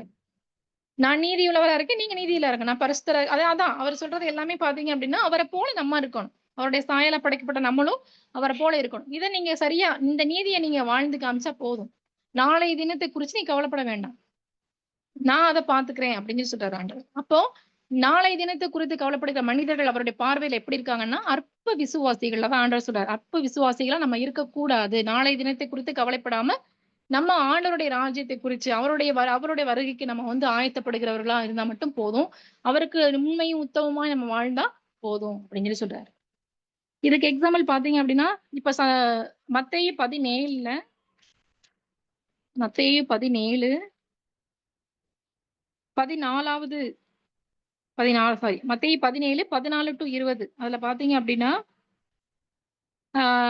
உங்களுக்கு டைம் ஆயிடுச்சனால நான் ஷார்ட்டா சொல்றேன். அப்ப பாத்தீங்க அப்படின்னா என்ன பண்ணிருப்பாங்கன்னா, ஒரு மனுஷன் என்ன செஞ்சிருப்பார் அப்படின்னா, அவருடைய மகன் வந்து பாத்தீங்கன்னா சந்திரரோகியா அதாவது ஒரு ஒரு ஒரு விதமான ஒரு கட்டுகளோட இருக்கக்கூடிய ஒரு ஒரு மகனை என்ன செஞ்சுவாங்க அப்படின்னா கொண்டு வந்திருப்பாங்க. அவருடைய சீசர்ட்ட கூட்டிட்டு போயிருப்பாங்க. ஆனா அவங்க சீசரால அவங்கள குணப்படுத்த முடியாம போயிருக்கும். அப்ப அவர் என்ன செய்வார்னா தன்னோட மகனை கூட்டிட்டு இயேசு கிறிஸ்துவ கூட்டு வருவார்.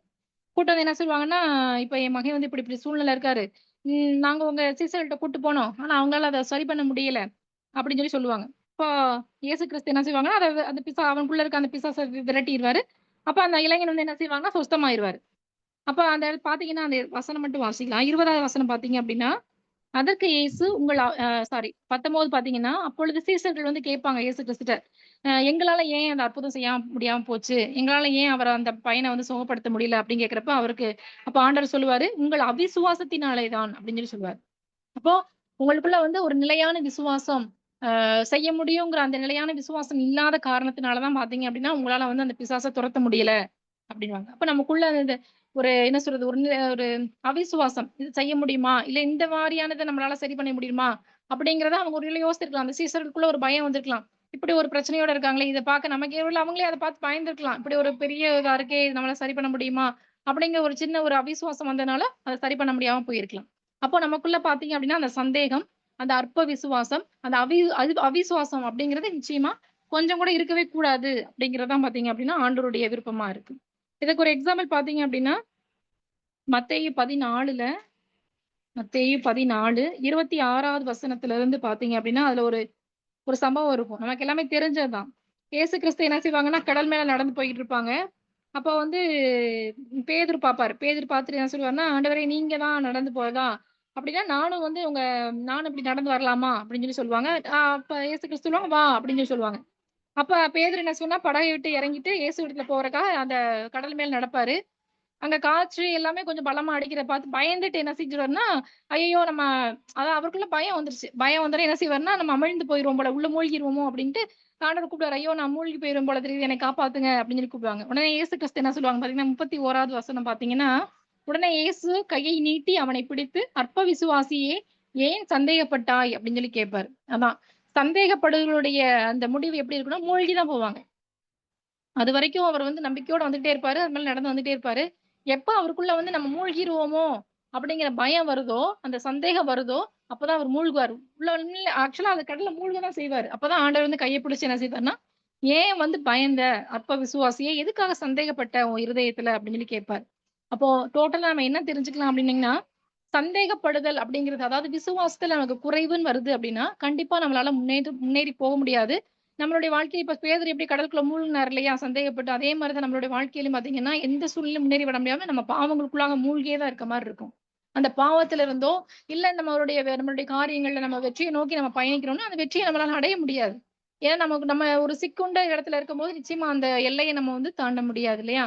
அந்த மாரி நம்மளோட அந்த சந்தேகங்கிற அந்த ஒரு ஒரு விசுவாச குறைவு. நம்மளுக்குள்ள இருக்க சந்தேக எண்ணம், இல்ல நமக்குள்ள இருக்க அந்த அவிசுவாசம், அந்த அற்ப விசுவாசம் நமக்குள்ள இருக்கும்போது, நிச்சயமா நம்மளால வந்து பாவத்தை மேற்கொள்ளவும் முடியாது. ஆண்டவரிடத்திலிருந்து முழுமையான பலனை, ரட்சிப்பை பெற்றுக்கொள்ளவும் முடியாது. அப்படிங்கிறதுக்கான ஒரு எடுத்துக்காட்டு தான். கடைசியா பார்த்தீங்க அப்படின்னா, ஜெபத்தில் விசுவாசம். 3வது படிநிலை சொன்னோம் இல்லையா? ஜெபத்தில் விசுவாசம். ஷார்ட்டா சொல்லிடுறேன் இது மட்டும். ஜெபத்தில் விசுவாசம் பார்த்தீங்கன்னா, ஒரே ஒரு வசனம் மட்டும் நம்ம வாசிச்சிடலாம். யாக்கோபு 5:15. யாக்கோபு 5:15. பாத்தீங்கன்னா, அப்பொழுது விசுவாசமுள்ள ஜெபம் பிணியாளியை ரட்சிக்கும். கர்த்தர் அவனை எழுப்புவார். அவன் பாவம் செய்தவனானால் அது அவனுக்கு மன்னிக்கப்படும். என்ன சொல்லியிருப்பாங்க அப்படின்னா, விசுவாசமுள்ள ஜெபம் பிணியாளியை ரட்சிக்கும். கர்த்தர் அவனை எழுப்புவார் அப்படின்னு. நீங்க ஜெபத்துல வந்து நம்ம நெறைய சொல்லுவோம் இல்லையா? விசுவாசமுள்ள ஜெபம் அப்படின்றப்ப வந்து நம்ம ஜெபம் பண்ணும்போது, இது கிடைக்கும். நம்ம ஜெபிச்சா, இது நமக்கு நிச்சயமா கிடைக்கும். அப்படிங்கிற அந்த உறுதியோடு நம்ம ஜெபிக்கும்போது, நிச்சயமான பலன் அதுக்கு கிடைக்கும். நம்ம என்ன நெனச்சு ஜெபிக்கிறோமோ, ஒருவேளை நம்மளுடைய பலவீனத்திலிருந்து ஆண்டவரே எங்களுக்கு விடுதலை தாங்கன்னு சொல்லி நம்ம ஜெபிக்கிறோம் அப்படின்னா, கண்டிப்பா பலவீனத்திலிருந்து விடுதலை குடுப்பார். நம்மளுடைய பாவத்திலிருந்து விடுதலை வேணும்னு நெனச்சு நம்ம விசுவாசமா ஜெபிச்சோம்னா, கண்டிப்பா பாவத்திலிருந்து விடுதலை குடுப்பார். என்ன காரியத்துக்காக நம்ம ஜெபிக்கிறோமோ, அந்த காரியத்த குறித்த ஒரு முழு விசுவாசம் நமக்கு வேணும். இந்த காரியத்துக்காக நம்ம ஆண்டவர்ட்ட கேட்கிறோம். நிச்சயமா நம்ம ஜெபிக்கும்போது அத பெற்றுக்குவோம். அந்த ஜெயம் நமக்கு கிடைக்கும்னு சொல்லி நம்ம ஜெபிக்கும்போது, நிச்சயமா இதுக்கான பலனை வந்து ஆண்டவர் நமக்கு கொடுக்க தான் செய்வார். அப்போ ஜெபத்துல வந்து நமக்கு வந்து எத கேட்டாலும் நம்ம நிச்சயமா பெற்றுக்கொள்வோம்ங்கிற அந்த நிச்சயத்தோடு நம்ம விசுவாசத்தோடு கேட்கும்பொழுது, அதை கண்டிப்பா ஆண்டவர் வந்து நமக்கு கொடுப்பதற்கு வல்லமையுள்ளவரா இருக்கிறார். இதுக்கு ஒரே ஒரு எக்ஸாம்பிள் மட்டும் பார்த்துட்டு நம்ம ஜெபிக்கலாம். எக்ஸாம்பிள் பார்த்தீங்க அப்படின்னா, மத்தேயு 8வது அதிகாரம். மத்தேயு மத்தேயு 8வது அதிகாரத்துல 5-10 வசனங்கள். மத்தேயு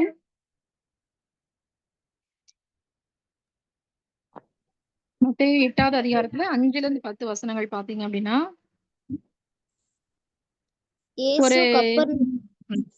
வாசிங்க.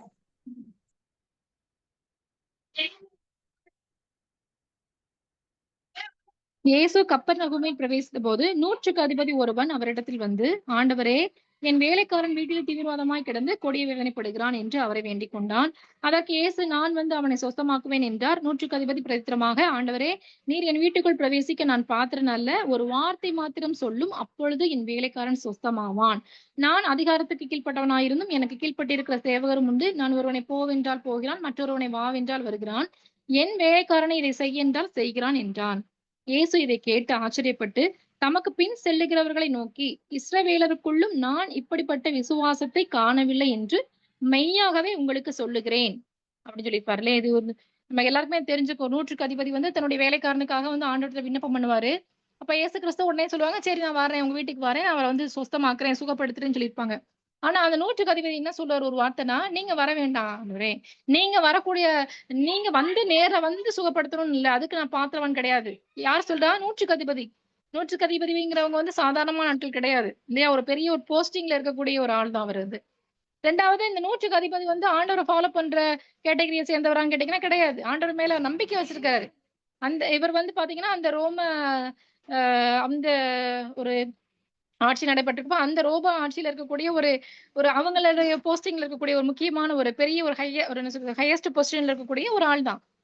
ஆனா ஆண்டவர் மேல விசுவாசம் வச்சிருக்காரு. ஆண்டவர் மேல நம்பிக்கை வச்சிருக்காரு. அவருடைய வார்த்தைகள் எல்லாம் கேட்டு அவர் மேல வந்து விசுவாசம் வச்சிருந்ததுனால, அவருக்குள்ள வந்து ஒரு நம்பிக்கை. அந்த நம்பிக்கையினால அவர் என்ன சொல்றாருன்னா, அவ்வளவு பெரிய ஒரு போஸ்டிங்ல இருக்கக்கூடிய ஒரு மனுஷன், 100க்கு அதிபதி, நல்ல ஒரு செல்வந்தரான ஆள் தான். அவர் என்ன சொல்றாருன்னா, நீங்க வீட்டுக்கெல்லாம் வர வேண்டியதில்ல ஆண்டவரே. நீங்க ஒரு வார்த்தை சொல்லுங்கள். என்னுடைய வேலைக்காரன் சொஸ்தமாவான். அவருடைய நம்பிக்கை எப்படின்னு பாருங்க. ஒரு வார்த்தை நீங்க சொன்னாலே போதுமே. நீங்க ஒரு வார்த்தை சொன்னாலே போதும். நிச்சயமா என்னுடைய வேலைக்காரன் வந்து சுகம் அடைஞ்சிருவான் அப்படிங்கிற அந்த ஒரு வார்த்தை அவர் சொன்னார் இல்லையா? அந்த ஒரு விசுவாசத்த தான் ஆண்டவர் வந்து அது பேரு எவ்வளவு அழகா அவர் அத கனப்படுத்தி காமிக்கிறாரு பாருங்களேன். அப்ப ஆண்டவர் சொல்ற வார்த்தை, தமக்கு பின் சென்று வருகிற இஸ்ரவேலருக்குள்ளும் இப்படிப்பட்ட விசுவாசத்தை நான் காணவில்லை. இந்த மாரி இது ஆண்டவர் வந்து வேற யாருக்குமே அத ஒப்பிட்டு சொன்னதே கிடையாது. இந்த 100க்கு அதிபதிக்கு மட்டும் தான் பாத்தீங்கன்னா அத சொல்லியிருக்காரு. அவரே சாட்சியா சொல்றாரு அவருடைய விசுவாசத்த. இஸ்ரவேலருக்குள்ளர்னா யாரு? இஸ்ரவேலருக்குள்ளும் இப்படிப்பட்ட விசுவாசம்னா, இஸ்ரவேலர்கள்ங்கிறவங்க ஆண்டவர் தெரிந்தெடுத்த ஜனங்கள் இல்லையா? ஆண்டவரை பின்பற்றுகிறவர்கள் தெரிந்தெடுத்தவங்க. அவர பிரிச்சு எடுத்தவங்க. ஆண்டவர் தான் பிரித்து எடுத்தாரு அந்த ஜனங்கள. ஆனா, அந்த ஜனங்களுக்குள்ள கூட இப்படி ஒரு விசுவாசத்த நான் பார்க்கல அப்படின்னு சொல்றாரு. இந்த மனுஷன மாரியான ஒரு விசுவாசத்த நான் பார்க்கலன்னு சொல்லி ஆண்டவரே அந்த 100க்கு அதிபதிய குறிச்சு ஒரு சாட்சிய வெளிப்படுத்துறாரு. அப்ப எப்பேர்ப்பட்ட ஒரு ஒரு பாக்கியம் அந்த மனுஷன குறிச்சு சொல்லியிருக்காரு பாத்தீங்களா? இப்படிப்பட்ட விசுவாசம் அவருக்குள்ள இருந்திருக்கு. ஒரு வார்த்தை சொல்லுங்கப்பா போதும். அவரோட நம்பிக்கைய பாருங்க. நீங்க சொன்னா போதும். அது நடக்கும். அப்படிங்கிற ஒரு விசுவாசம். அந்த விசுவாசத்த நமக்கு இருக்கணும். ஆண்டவரே, நீங்க வந்து உங்கள்ட்ட நான் கேட்டுட்டேன். உங்கள்ட்ட ஒரு விண்ணப்பம் வைக்கிறேன். நீங்க அத செஞ்சுருவீங்க எனக்கு தெரியும். நான் நம்புறேன் உங்கள. அதுக்கப்புறம் அத குறிச்ச கவலையோ, அத குறிச்சன கேள்வியோ நமக்குள்ள இருக்கவே கூடாது. அத பத்தின கவலையும் நமக்கு இருக்கக்கூடாது. அத குறிச்ச பயமும் நம்ம கூட இருக்கக்கூடாது. அந்த விசுவாசம். அந்த விசுவாசத்த தான் ஆண்டவர் வந்து கனப்படுத்துறாரு. அந்த 100க்கு அதிபதிக்கு இருந்த விசுவாசம்.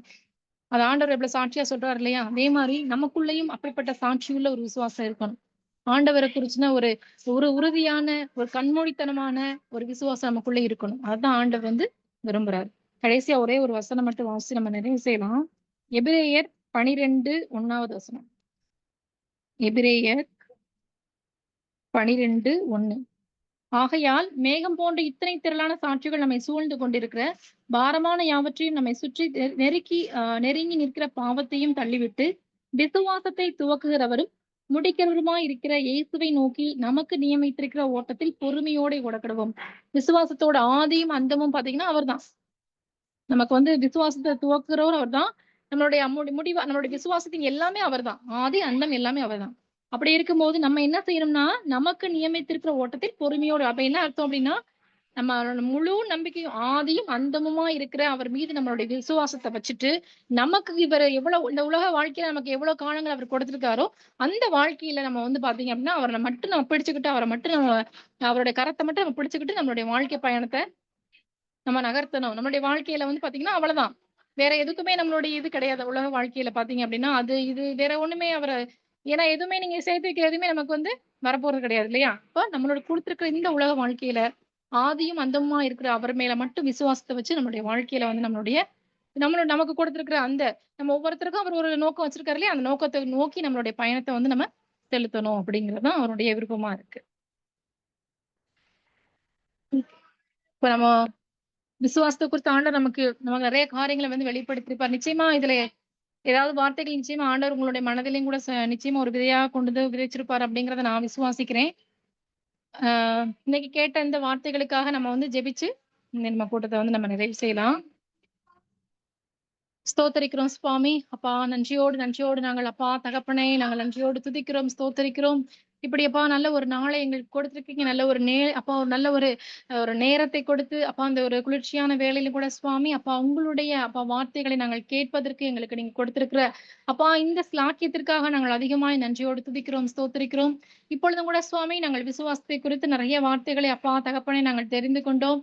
அப்பா எங்களுக்கு நீங்க நிறைய வார்த்தைகளை எங்களுக்கு நீங்க அப்பா சுவாமி வெளிப்படுத்திருக்கிறீங்க.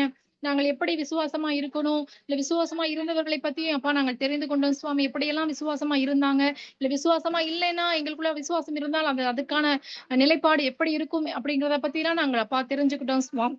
எங்களுக்கு நீங்க கற்றுக் கொடுத்திருக்கிறீங்க, அதற்காக நன்றி தகப்பனே. அப்பா இதை கேட்கிற நாங்கள் அப்பா அதை கேள்விப்பட்டதோடு இல்ல அதை அப்படியே விட்டு விடாதபடிக்கு எங்களுடைய வாழ்க்கையில இந்த விசுவாசத்தை அப்பா நாங்கள் எவ்வளவு அப்பா உறுதியாய் பிடிச்சிருக்கிறோம், எவ்வளவு அப்பா அந்த விசுவாசத்துல நாங்கள் உறுதியாய் தரித்திருக்கிறோம் அப்படிங்கிறத எங்களை நாங்களே ஆராய்ந்து பார்க்கக்கூடிய ஞானத்தையும் கிருபை எங்களுக்கு கொடுங்க சுவாமி. அப்பா இந்த உலக காரியங்கள்ல மற்றது மீது எங்களுடைய நாட்டம் வேண்டாம், முழுவதுமாய் உங்களை மட்டுமே நாங்கள் பற்றிக்கொள்ளத்தக்கதான அப்பா அந்த கிருபையும் பாக்கியத்தையும் அப்பா எங்க ஒவ்வொருவருக்கும் நீங்க கொடுக்கும்படியாக நாங்கள் ஜெபிக்கிறோம். அப்பா இதுல பங்கு பெற்றிருக்கிற ஒவ்வொரு பிள்ளைகளையும் நீங்க அப்படியாய் ஆசீர்வதிங்க.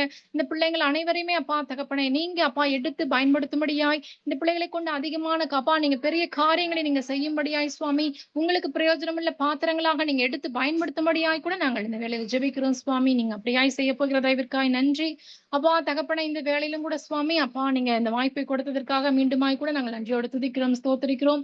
அப்பா ஒவ்வொரு நாளும் நாங்கள் இந்த விசுவாசத்துல வேரூன்றி அப்பா நிலைத்து அப்பா உங்களுக்கு அப்பா பிரியமாய் நாங்கள் ஒவ்வொருவரும் காணப்படுவதற்கு எங்களுக்கு நீங்க அப்பா தொடர்ந்து உதவி செய்யும்படியாய் கூட நாங்கள் ஜெபிக்கிறோம் சுவாமி.